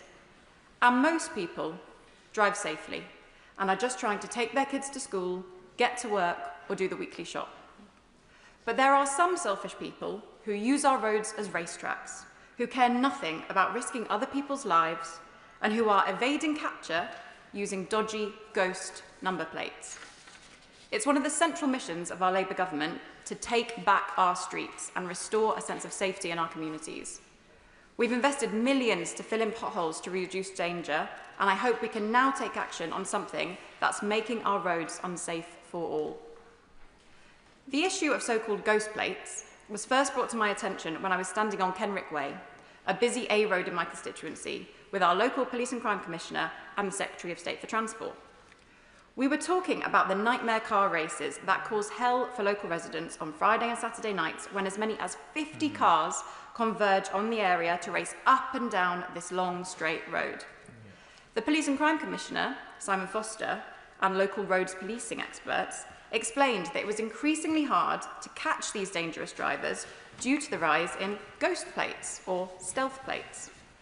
That was the first time I had ever heard of ghost plates, and I believe that today is the first time they've ever been raised in this House. There has been little mainstream media coverage about ghost plates up till now, but go on TikTok or on Instagram and I can tell you they are widely known. And I'd like to thank Camera Commissioners Tony Porter and Fraser Sampson, Rob Gurney and Stuart Barnes as well, and Chief Inspector Keely Bevington and West Midlands Police for their advice and their hard work over the years bringing this issue to light. So what is a ghost or a stealth plate? These ghost plates look like normal number plates to the human eye, but they've got a reflective coating on them, or they've been interfered with in some way, which makes them unreadable to the infrared police speed cameras on our roads. If you Google ghost plates, you'll be presented with websites where you can buy a ghost plate online for as little as £30, making the vehicle invisible to the automatic number plate recognition cameras that police use to stop speeding and keep our roads safe. These websites selling ghost plates are full of disclaimers, reassuring you that they're perfectly legal as long as you don't use them on the roads. But the fact is, these plates are being used on our roads by people who want to speed around freely, run red lights, and much, much worse. And right now, if you've got a ghost plate and you speed past a camera at 100 miles an hour, the likelihood is you won't be caught. It is illegal to use these plates, but the current consequences of being caught with one are far too small. At the moment, the penalty for driving with a ghost plate is just a £100 fine. No points, no driving ban, just £100, and that is if you're caught. That's less than you get for a speeding ticket. So for those who want to drive recklessly around our roads or commit even worse crimes, why wouldn't you when the penalty is so small? The scale of use of ghost plates is not yet widely known, although we do know there are major issues with clone plates and wider forms of dodgy plates. One study found that as many as 1 in 15 drivers may already be using anti-ANPR technology. However, among some groups, it could be even higher. One police exercise conducted in London examined more than 1,000 taxi and private hire vehicles and found 40% of those vehicles had ghost plates. Wolverhampton Council, my honourable friend is here from Wolverhampton now, is one of the local authorities taking a lead on this issue, and they are working with police to use new types of cameras to find and punish the drivers that are using these ghost plates. Rochdale Trading Standards have also been pioneers in combating these plates. These organisations have done great work, but this is truly a national problem. What I worry about is that the supply of these ghost plates is making all of our roads less safe. In the West Midlands, 1,000 people are killed or seriously injured on our roads each year. Across the UK, that is 30,000 people. I've been working with the charity Road Peace, who helped my constituents when they suffered terrible losses, like Diane, whose husband was killed by a driver on her phone, and a family in Albury who lost their mother and their grandmother, who was hit by a car that sped away. A couple of weeks ago, the RAC found that almost half of UK police forces have caught motorists driving more than 90 miles an hour on 30-mile-an-hour roads. West Midlands Police clocked a driver going at 100 on a 30-mile-an-hour road. If a driver is using a ghost plate, then most current police cameras will struggle to identify the car and catch and punish the driver. However, police and local authorities are getting wise to these plates and investing in new technology to catch them. But right now, it's too easy to buy one of these ghost plates, and the consequences for having one are far too soft. And there's no consequences for the companies who sell these online with these disclaimers about not being able to use them on the roads when they know full well that is exactly what they're being used for. This bill calls for a review of the penalties for ghost plates, and I think we need to see fines of £1,000 as well as 6 points on your licence. The current fine of £100 is hardly a deterrent, but a £1,000 fine the threat of 6 penalty points, potentially even vehicle seizure or licence disqualification, those would be ways to clamp down on the use and supply of ghost plates. This would not only make our roads safer, but ensure our roads cannot be used to carry out crime. This also speaks to something wider, about the immense importance of a little piece of plastic that is the number plate. This little piece of plastic upholds the rules of our roads, from traffic laws and speeding fines to car insurance, road tax and bus lanes. It also enables the police to track and arrest criminals who are using cars to flee the scenes of crime and move drugs and stolen goods. And yet, this little piece of plastic is removable, modifiable, clonable, and almost entirely unregulated. The humble number plate, as Camera Commissioner Tony Porter called it, is under threat, because the national camera system that is used to keep all our roads safe, ANPR, is being undermined by people who are using dodgy and ghost plates. Madam Deputy Speaker, to conclude, it should be a basic right for all of us to feel safe as we walk, cycle and drive along our streets. But the reality is, too many of us don't. That's why the new government has committed to publishing a road safety strategy, the first in over a decade, which is something I really welcome. The majority of drivers in West Brom and around the whole country just want to get from A to B safely. But there are a select minority of people who think that they are above the law and that by using a ghost plate, they can get away with running red lights, drink driving, speeding, and much, much worse. It cannot be right that these drivers are not facing the consequences of their actions and are creating so much danger for everyone else. So I urge the government to consider this bill in their road safety strategy. The drivers using these ghost plates have gone under the radar for too long, but now they've been rumbled and it's time to crack down on them. The question is that the honourable member have leave to bring in the bill. As many of their opinions say aye? Aye. Of the contrary, no. The ayes have it, the ayes have it. Who will prepare and bring in the bill? Chris Blore, Antonia Bantz, Serena Brackenridge, Sonia Kumar, Sean Davis, Gurinder Josan, Jacob Collier, Sarah Edwards, Paul Waugh, Rachel Taylor, Lee Ingham and myself, Madam Deputy Speaker. Sarah Coombs.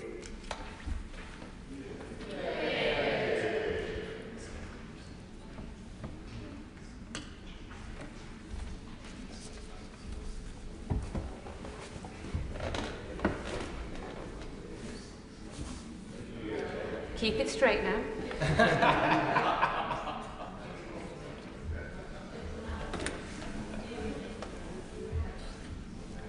Thank you. Vehicle Registration Offences Review Bill.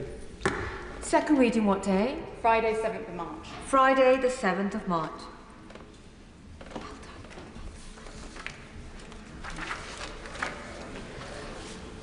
Now, motion number 2 on business of the House. Minister to move. Move formally. The question is as on the order paper. As many of that opinion say aye. Aye. Contrary, no. The ayes have it. The ayes have it. The 7 o'clock motion. Minister to move formally. Formally. We don't actually need it, but thank you very much for that. Forgive me. No, it was myself. Thank you. We're all very keen to crack on.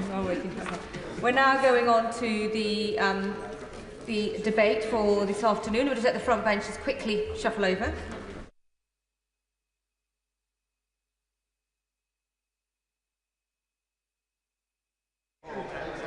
We have hours to continue to be excited, folks. Hours. We now come to the motion. In the name of the Leader of the Opposition on family businesses. The Speaker has not selected the amendments, and I call Mal Stride to move the motion. Thank you, Madam Deputy Speaker, and I beg to move the motion on the order paper. Madam Deputy Speaker, in the last general election, the party opposite, now the government, told us that they aspired to become the natural party of business. The natural party of business. An absurd suggestion, given what has happened over the last 7 short months. As absurd, perhaps, as the business secretary claiming to be a qualified lawyer. Or as absurd, perhaps, as the Attorney General claiming to be a patriotic lawyer. Or absurd, perhaps, as the Prime Minister claiming to be anything other than a lawyer. The economy, Madam Deputy Speaker, has tanked. Inflation recently spiked at 3%. It is to go still further higher. It was 2% on the day of the general election, a legacy that we bequeath to the party opposite. Borrowing is up, substantially up, on the forecasts the OBR produced at the last budget. And growth has been killed stone dead. Growth that the Bank of England tells us will grow, an economy that will grow at half the rate that it had originally suggested. It is no wonder, Madam Deputy Speaker, that all the business confidence surveys show confidence crashing through the floor as a result of what this government is doing. Businesses laying off jobs, businesses putting up prices, businesses reducing investment, businesses sometimes having to put themselves up for sale or even worse, going under. I will give way to the honourable lady. Right. Thank you, Madam Deputy Speaker. Just on that specific point, a local businessman actually wrote to me and he said he'd spent over 50 years building his engineering business from the ground up, only to now face the possibility that his life's work could be dismantled due to the unfair tax burden. Does my right honourable friend agree with me? Why on earth would anybody want to start a business in the current climate that's been created by the benches opposite? Well, lady is absolutely right, and we see it there in these surveys to which I refer. Business confidence at virtually an all-time low. And of course, before this whirlwind of disaster visited us, Madam Deputy Speaker, we had a calmer time during the general election. A Labour Party on best behaviour with business. A Labour Party with a manifesto that sought to reassure business. Indeed, explicitly ruled out the possibility of an increase in national insurance. A Labour Party that was on the prawn cocktail circuit, that was countenancing canapes and calm. The breathy seduction of the previous shadow Chancellor.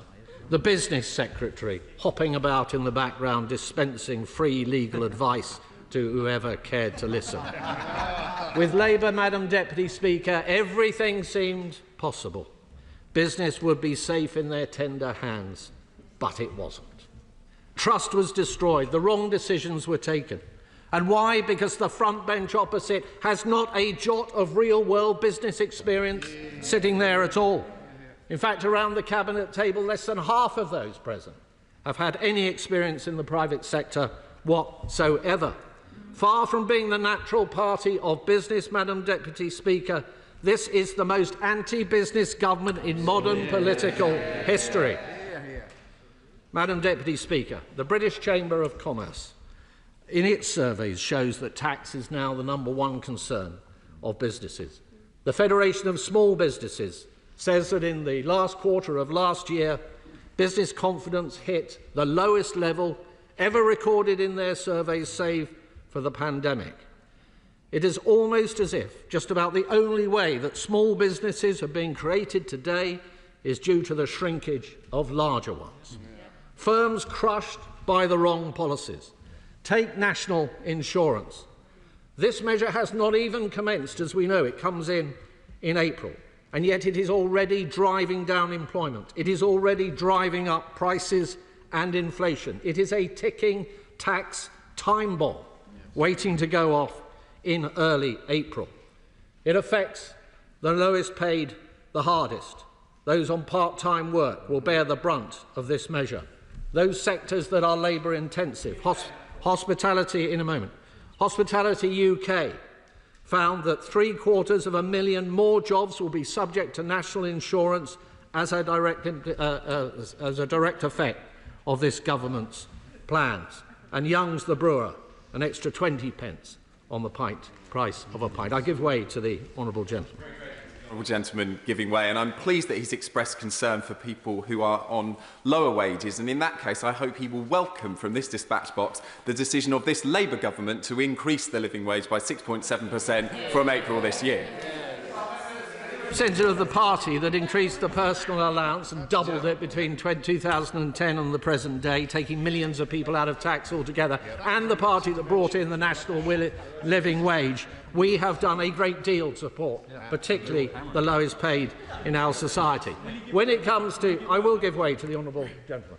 I'm very grateful to the Shadow Chancellor. Isn't the point here, it's the culmination of all the changes the Labour government have been put in. This government has indeed raised national insurance and may need to do so in the future. But the key point is, it's all these ramifications, the living wage change, the cuts in the business rate relief, the red tape being put in with the Employment Rights Bill and the national insurance contributions all going up. It's that toxic concoction that's going to kill off growth that's a problem we have. Does he agree?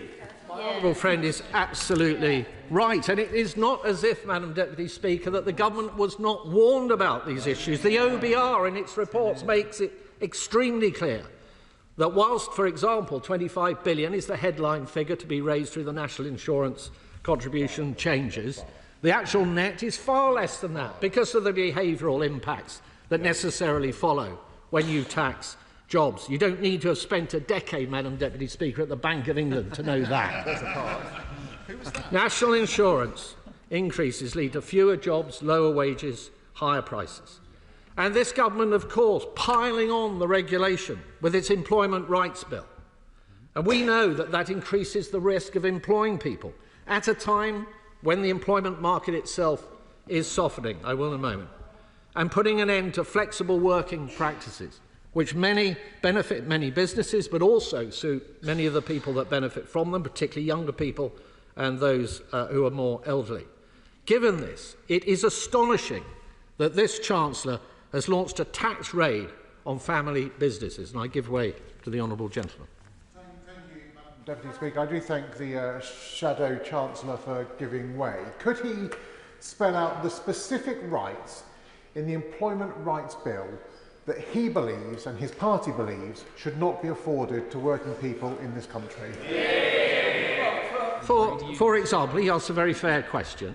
To be put in a situation where employers will be fearful of taking on new hires because of the consequences that may follow, to have a situation where trade unions are going to be advantaged in the way that the bill suggests, the trade union paymasters that support perhaps the honourable gentleman, but certainly many of his colleagues, that the minimum service standards legislation that we brought in, that this bill, as I understand it, will overturn. None of these things are going to be good for jobs. They're not going to be good for people searching for employment. They're not going to be good for businesses, and they're not going to be good for the UK economy.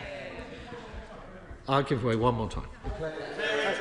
I'm happy to declare interest, Madam Deputy Speaker, as a member of many proud trade unions, and my declaration is up to date and free for all to see. And I very much enjoyed the Shadow Chancellor's answer to my question, but perhaps I could pose it again, taking a lesson from his own lead, and he might want to answer it this time. What are the specific rights in the Employment Rights Bill that he and his party oppose? It's in the motion to say the Employment Rights Bill should be stopped. So what are the rights in that bill that he opposes working people having? Already answered, as he knows. Actually, to paraphrase the leader of his own party, I've already answered the honourable gentleman's questions. But I note his serial offence of being a member of several trade unions at the moment. But good of him to have disclosed that. Madam Deputy Speaker, the changes to business property relief are going to see the break-up of many family firms. Now, the government will say, of course, that it will only have an impact on the wealthiest estates because there is the £1 million threshold. But how many of those companies are going to have that cash or availability to that money to settle those particular liabilities? And the value, of course, within many businesses lies in their assets.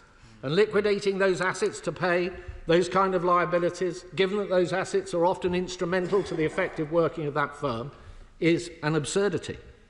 And we also know that changes will damage businesses' ability to borrow against assets where there is a sword of Damocles hanging over their head by way of a potential future inheritance tax liability. Madam Deputy Speaker, research by CBI Economics for Family Business UK suggests that this policy may actually not even raise any money. Of those firms that are going to be impacted, the average company, those companies said that on average they would be investing 17% less in their business as a consequence of this measure. And in fact, 15% of those businesses that would be impacted said that they would sell their business altogether. The rules, of course, Madam Deputy Speaker, are going to be complex. There will be plenty of red tape. There will be legal advice to be taken from solicitors, yes, real ones. There will be some people that will pay through dividends on which they will already have been taxed. So they will be taxed twice. Tax on tax, as we know, is the Labour Party way. And Madam Deputy Speaker, William Lees-Jones of J.W. Lees, the long-established family brewery and pub operator in the North West, has said that the family business tax would, quote, inevitably reduce future investment in the company. But he goes on to say something else that is important, and I quote, it would also place our business at a considerable disadvantage to our competitors who tend to be listed or owned by private equity, sometimes overseas. And so it is that British institutions, which in some cases have been in the same family for decades or indeed even centuries, may end up shutting down or being forced to sell to foreign buyers as a result of this single reckless policy. I will give way to my honourable friend. I thank my honourable friend for giving way. What Labour do not seem to understand is that every business starts with an idea, with a hope, with a dream. The individual then puts their whole heart, their soul, and every working hour they have into building their business, often as a whole family endeavour over many generations. It is that, not just the economics and the jobs, which Labour are destroying. My honourable friend is absolutely right, and this is why the dearth of experience of entrepreneurship on the benches opposite really shows. And we see this not just with BPR, but agricultural property relief as well, the family farm being broken up. Years and generations of people struggling, working hard, whatever the weather, to grow those businesses, to provide the food that we need, swept asunder by a stroke of the Treasury's pen. And I give way to my honourable friend. I'm grateful again for him giving way. The Prime Minister was interviewed and said that the reason for doing this to farmers was to be able to give them the NHS that they might need. Only a week later, the £10 million fund that was there to support the mental health of farmers has been taken away. How does that stick in the throat of the farmers when they're told they're not a priority, food security is not a priority, and actually now they won't have the health service there in place, despite the tax that they're now going to ensue? The treatment, Madam Deputy Speaker, of our farmers by this government has been utterly atrocious. Right before the last general election, the Shadow Secretary of State for DEFRA, and now the Secretary of State for DEFRA, looked the NFU in the eye and told them that at least on the measure of inheritance tax, farmers had nothing to fear from a future Labour government. And yet the point that my honourable friend makes is absolutely telling. They cared nothing about any of them. Within a matter of months of coming into office, they had already brought in their agricultural property relief changes, to the detriment of thousands of hard-working farmers up and down our country. I give way to the honourable lady. Thanks the right honourable member for giving way, and I'd like to ask him whether it was also the concern for the well-being of our farming communities and their mental health and the food security just discussed by members on those benches, whether that was also a concern of yours when the Conservative government over the 14 years also sold our farmers down the river with dodgy trade deals with Australia and New Zealand. Was that your concern then? No, not at all. Before the Shadow Chancellor responds, a concern of yours would mean the Chair. So let's start off today's business in good form. Shadow Chancellor. Madam Deputy Speaker, I think I should put on the record you have always been very pro-farmers, and it should not in any way should that ever be brought into question by anybody in this chamber. I am extremely proud of our record supporting farmers up and down the country, ever since I first came into this House, 2010, representing a highly rural constituency right in the middle of beautiful Devon. There are many schemes and much support and much money and financial support and so on that this government, when it was in office, should be very proud of.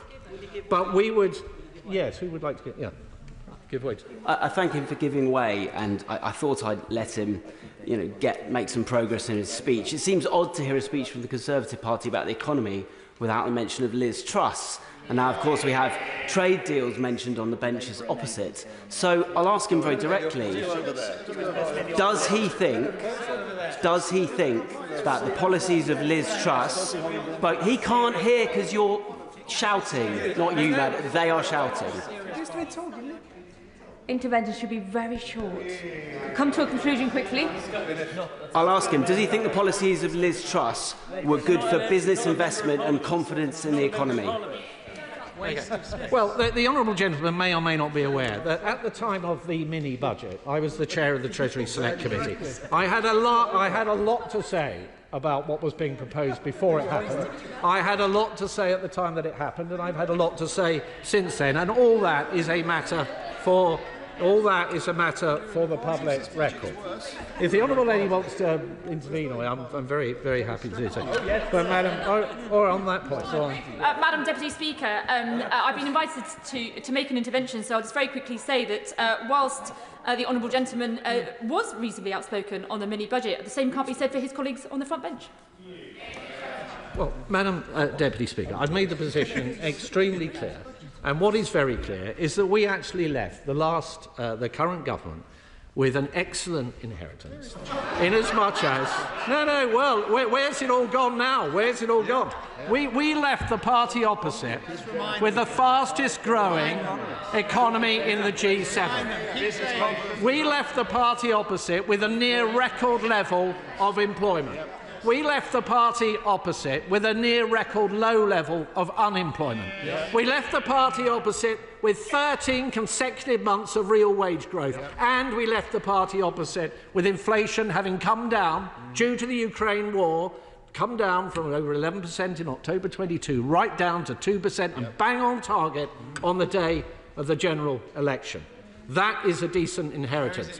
It has taken the party opposite 7 short months to completely trash it. So we'll take no lectures from the party opposite. But we, of course, Madam Deputy Speaker, would do things very differently. And the reason we would be doing things differently is we recognise that small businesses, family businesses, are the backbone of our economy. They are the life and fire of our economy. But there is no life or fire in the Chancellor, just tragic mistakes and miscalculations. The sugar rush of borrowing and spending that we saw in the last budget, further bloating the size of the state, forcing taxes ever upwards. The failure to grasp the nettle of productivity, giving in to those trade union paymasters, above inflationary wage settlements with no strings attached whatsoever, and absolutely nothing to say from the party opposite on the issue of welfare. The budget for which has been ballooning out of control. When we were in government, Madam Deputy Speaker, when we were in, I will in a moment, we reduced the welfare budget on my watch by £5 billion, and the OBR scored over 400,000 fewer people going on to long-term sickness and disability benefits as a result of the reforms that we brought in. But there was more to be delivered. We went into the last election with a clear plan to save a further £12 billion every year as a result of our welfare reforms. But where has the zeal for welfare reform gone from the government opposite? It's evaporated entirely. In fact, it was never there. And I will just simply say, Madam Deputy Speaker, that if this government has the backbone to come forward with some serious proposals to deal with the welfare budget, such that on March the 26th the Chancellor can come to that dispatch box in this House and say that she is unwinding those national insurance increases, then the opposition will support her. I give way to the honourable gentleman. I notice that the motion today is on family businesses, Madam Deputy Speaker, but 96% of them are either ones with no employees or a very small number, unaffected, if not helped by the doubling of the employment allowance. Only 4% of family businesses have claimed BPR, most of them unaffected. And the Shadow Chancellor can't name a single proposal in the Employment Rights Bill. Will he apologise to family businesses for the total irrelevance of his complaints today to the theme that we're talking? I think the honourable gentleman, with great respect, should get out a bit more and speak to some of those businesses. Madam Deputy Speaker, politics is about priorities. And for all their talk of being the natural party of business, the government is instead simply reaching for the socialist comfort blanket of tax, spend, borrow and regulate. It hasn't worked before, it isn't working now, and it will never work. And is not the truth, Madam Deputy Speaker, that this government is totally out of its depth, that businesses are reeling, and that we are all paying the price? The question is as on the order paper, and I call the Minister, James Murray. Thank you very much, Madam Deputy Speaker, and my thanks to the Shadow Chancellor, the Right Honourable Member for Central Devon, for opening today's debate. Madam Deputy Speaker, the opposition, in their motion today, have set out a list of objections they have to decisions the government has taken, or, in the case of the measurements around pints, decisions that shadow ministers seem to have entirely imagined. While shadow ministers may be able to list their objections, they are unable to take responsibility for the damage to our economy that they in government were responsible for. And crucially, Madam Deputy Speaker, they are unable to offer any credible alternative. Today's motion makes clearer than ever that the Conservatives have no vision, no ideas, and no plan to deliver the change that our country needs. In contrast, Labour is the party with a plan for change, a plan to restore economic stability, boost investment and drive growth across the UK to put more money in people's pockets. We know that it is government's responsibility to provide stability, security, fiscal responsibility and to get unnecessary regulation out of the way when it stands in the way of growth. It is businesses, large and small, including family businesses and their workforces, who will create jobs and wealth and be the engines of growth in the economy. We know that pubs, shops, traders and services across the country not only play an important role in all our lives, but also drive economic growth. Those businesses and their workforces are the backbone of our economy, and they need a government who will take the right decisions, even when they are difficult, in the national interest to support our security and prosperity. And so, Madam Deputy Speaker, let me start by briefly reminding the Conservative members opposite of the context in which those decisions have been made. That context is, of course, the inheritance that this country faced after 14 years of the party opposite being in power. I'll give way. 2010, the then government had to borrow £158 billion. Of course, fast forward another decade, we had something called the pandemic, where we had to borrow £400 billion. So on the top of that, collectively, that's a great big difficulty to be dealing with. Now, I sat in this chamber 5 years ago, when the pandemic happened, listening to all the interventions asking for more spending of money. This is the problem that the Conservative government have dealt with. Does he not agree? The honourable gentleman said we had something called the pandemic. We also had a Prime Minister called Liz Truss, and that had a pretty big impact on our economy. And I know the Shadow Chancellor is distancing himself from it. I would welcome an intervention from his colleagues if they would like to leap to Liz Truss's defence. I'll give way. No, they're not seeking to intervene on me. Funny that, Madam Deputy Speaker, there's no intention to intervene on me there. Perhaps in closing, one of the other shadow ministers can refer to Liz Truss's record and defend that. Yes, Liz Truss's record.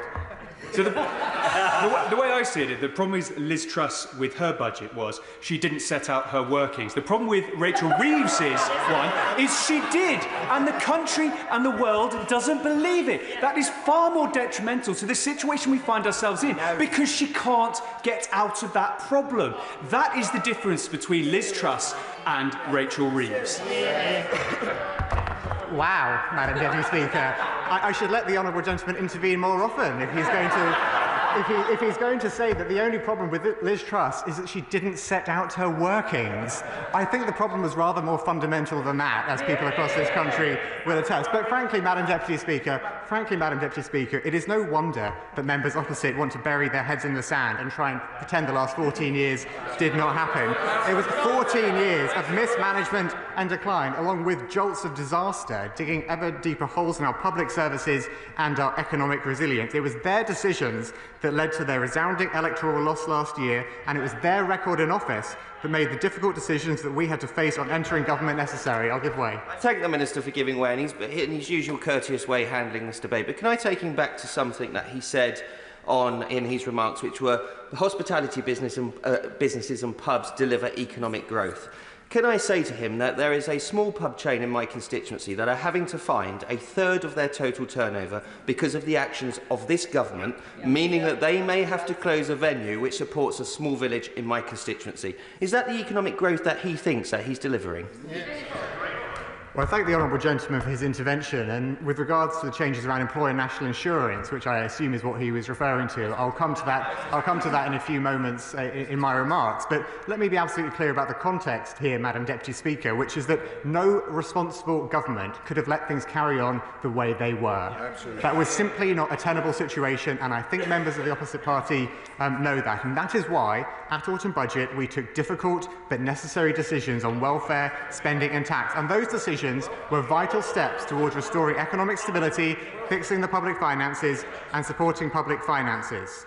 Now, as I said earlier, Madam Deputy Speaker, whilst members opposite have taken every opportunity to say they oppose these choices, they have yet to offer any solutions of their own.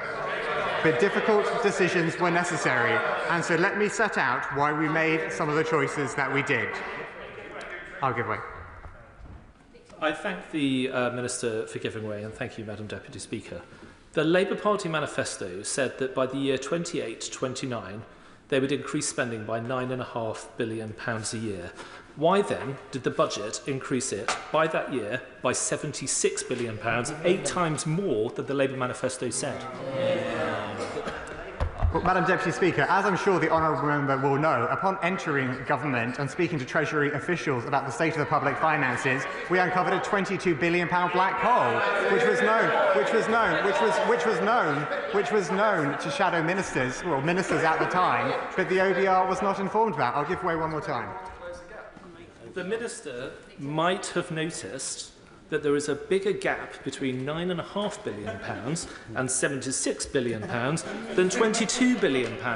His answer was clearly ridiculous. The reason that we're talking about these kinds of tax rises is not because of the £22 billion fictional black hole, but because of the decision to increase spending by 8 times more than the Labour Party promised at the election. Will he accept that or not? Yeah. So the honourable member's comments are clearly ridiculous. If he thinks a £22 billion black hole was fictional, it has a real-term consequences in terms of the pressure. I'm going to make some progress. I've been very generous in giving way to the honourable gentleman, but he will know that his colleagues on his benches who are in government were aware of the in-year spending pressures, and they chose not to share it with the Office of Budget Responsibility and thereby not share it with the British people. That is the truth of what we inherited, and that is why we had to take difficult decisions. Now, I'm going to turn to some of those difficult decisions which we had to take in the budget last year, because the opposition motion refers to the decisions we have taken on business property relief. Now, I assure him that the decision we took on this relief and on agricultural property relief were not taken lightly. The government recognises the role that these reliefs play, particularly in supporting small farms and family businesses, and that is why we chose to maintain these reliefs rather than abolishing them, meaning they maintain very significant levels of relief from inheritance tax beyond what is available to others. Indeed, the reliefs will remain more generous than the last time they were changed. The changes we are making mean that agricultural and business property reliefs will be better targeted and fairer. Madam Deputy Speaker, according to the most recent data from HMRC, 40% of agricultural property relief benefits the top 7% of estates making claim. It is a similar picture for business property relief, where more than 50% of business property relief is claimed by just 4% of estates making claims. These data bear out the fact that the benefit of the existing 100% relief on business and agricultural assets has become heavily skewed towards the wealthiest estates. It is neither fair nor sustainable to maintain such a large tax break for such a small number of the wealthiest claimants, particularly in light of the wider pressures on the public finances. And that is why we are changing how we target agricultural property relief and business property relief from April next year. Individuals will still benefit from the 100% relief for the first £1 million of combined business and agricultural assets. On top of this amount, there will be 50% relief, which means that inheritance tax will be paid at a reduced effective rate of up to 20% rather than the standard 40%. And of course, this sits on top of the other spousal exemption and nil rate bans which apply more widely within the inheritance tax system. Kilnside Farm in my constituency, run by Bob Milton, is only 36 acres in total, which is a tiny farm, yet is going to be subject to these new taxes. So how can he say that only 4% are going to be affected? Even the smallest farms in my constituency are going to be hit by this.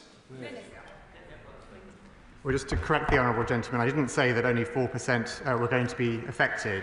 We've set out that around up to 520 estates claiming agricultural property relief, including those that also claim agricultural business property relief, expect to be affected in 26-27. That means that around 3/4 of estates will be unaffected and will not pay any more inheritance tax. All of the data on this has been set out in a letter from the Chancellor to the Treasury Select Committee, and if the honourable gentleman looks at that document, he'll see some of the stats that I'm referring to. I'll give way.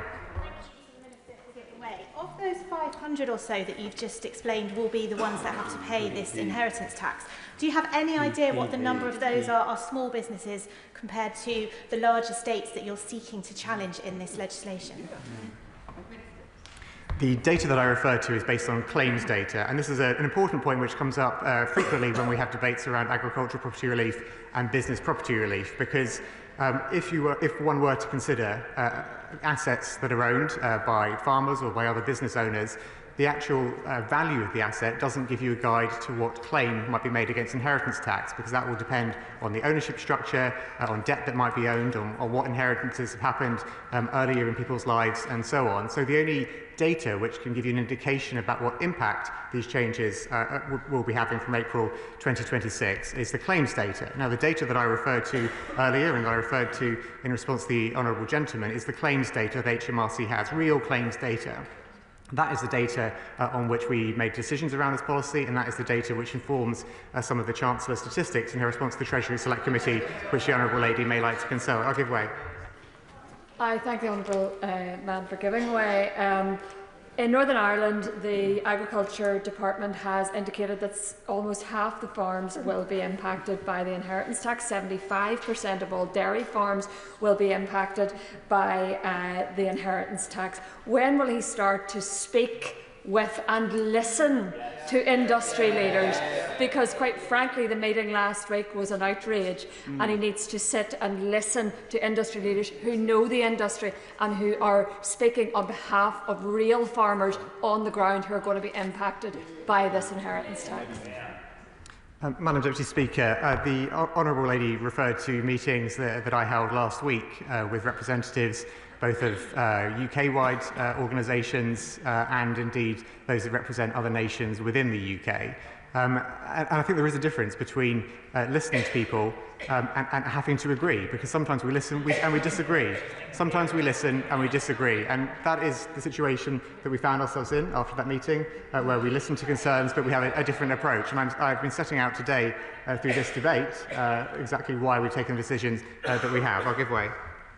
Minister, for giving way. I recently did a survey of all the farms in my constituency of South Devon, and 85% of the people who responded to that survey said that they were going to be affected by this inheritance tax, mainly because of the cost of land in South Devon. Practically all farms are going to be subject to this. Yeah. So when will the government listen to this evidence that we are collecting from our farmers, that your assessment that only 25% of farms are going to be affected is actually not correct? Well, thank the Honourable Lady for her intervention, but I think it is important to emphasise that the correct data to work out the impact these changes will have is the claims data, and the claims data is what is available to HMRC, and that is the basis on which we have established how many farms, how many assets, how many estates are likely to be affected by the changes. I will take one more intervention from the Honourable Lady. I'm grateful to the Minister for giving way. I think the point that, Madam Deputy Speaker, that we're trying to make is that by only looking at one data set, The challenge here is that the Minister is not looking at the big picture. We've spoken a lot about farmers, but the business property relief is about the whole of the business community. And so will he not go away and have another look at this and take account of all the evidence that hopefully he's been listening to since the announcement of this reckless policy? Just for members who haven't understood etiquette, you can't just wander into a debate when someone's on their feet and then try and intervene. You need to take part in the whole debate. Minister. Thank you, Madam Deputy Speaker. I'll return to the point that I've made several times today, which is that the way to understand how a policy in relation to agricultural property relief and business property relief will work is to look at actual claims data, because that is how to understand the claims as they relate to individual estates. The overall value of farms or the overall value of businesses do not tell you exactly what the estate value is going to be through an individual claim, and that is the correct way to approach it. I'm going to make some progress because I've given way many times on this particular section of the speech, and I have plenty more to get through. I'm sure there are other members who would like to contribute in this speech. Madam Deputy Speaker, depending on people's individual circumstances, a couple will be able to pass on up to £3 million to their children or grandchildren free of any inheritance tax at all. If owners pass on their assets more than 7 years before death, then no inheritance tax will be due either, and where any payment is due, this can be paid over 10 years interest-free in most circumstances. This stands as a benefit that is not seen anywhere else in the inheritance tax system. Now, I recognise, Madam Deputy Speaker, as evidenced today, that the reforms to inheritance tax generate strong views. But reform of these views is necessary given the fiscal challenge which confronts us, and this is a fair approach that helps put the public finances back on a sustainable footing. I'm going to make some progress. I'm going to move on, Madam Deputy Speaker, if I may, to some other elements of the motion which is put before us today around the changes to employer national insurance contributions, which is another of the difficult decisions we had to take about the budget. Now, I recognise that this change will have impacts, but asking employers to contribute more is the fairest way to restore fiscal stability and to provide essential services like our NHS with the resources they desperately need. The rate of employer national insurance will increase from 13.8% to 15%, whilst the per-employee threshold at which employers start to pay national insurance, known as the secondary threshold, will be reduced to £5,000. At the same time, we firmly recognise the importance of small businesses, and we will protect the smallest businesses and charities by more than doubling the employment allowance to £10,500. This means that next year, 865,000 employers will pay no national insurance contributions at all. More than half of employers will see no change or gain overall from this package. And employers will be able to employ up to 4 full-time workers on the national living wage and pay no employer national insurance contributions. Employers will, of course, also be able to benefit from other employer national insurance contributions reliefs, including hiring under 21s and under 25 apprentices where eligible. These changes broadly return national insurance contribution revenues as a proportion of GDP to the level they were before the previous government's cuts to employee and self-employed national insurance, but they do so in a way that does not result in higher taxes on people's payslips. Madam Deputy Speaker, in the motion, the opposition also referred to business rates. We want to see local shops and high streets thriving again, which means we must act to support the businesses behind them who have had to contend with changing consumer habits and significant economic headwinds in recent years. Whilst online shopping is convenient and offers great variety, the high street brings people together, and hospitality businesses have played a key role in bringing people into town centres. However, at present, the business rates burden falls more heavily on property-intensive sectors, which is why business rates need rebalancing. From 2026-27, we therefore intend to introduce permanently lower tax rates for high street retail, hospitality and leisure properties with rateable values below £500,000. This will benefit over 280,000 properties. At the same time, to make this tax cut sustainable, we will apply a higher rate on properties with a rateable value of £500,000 and above. That group represents less than 1% of all properties, but covers the majority of large distribution warehouses, including those used by online giants, helping to level the playing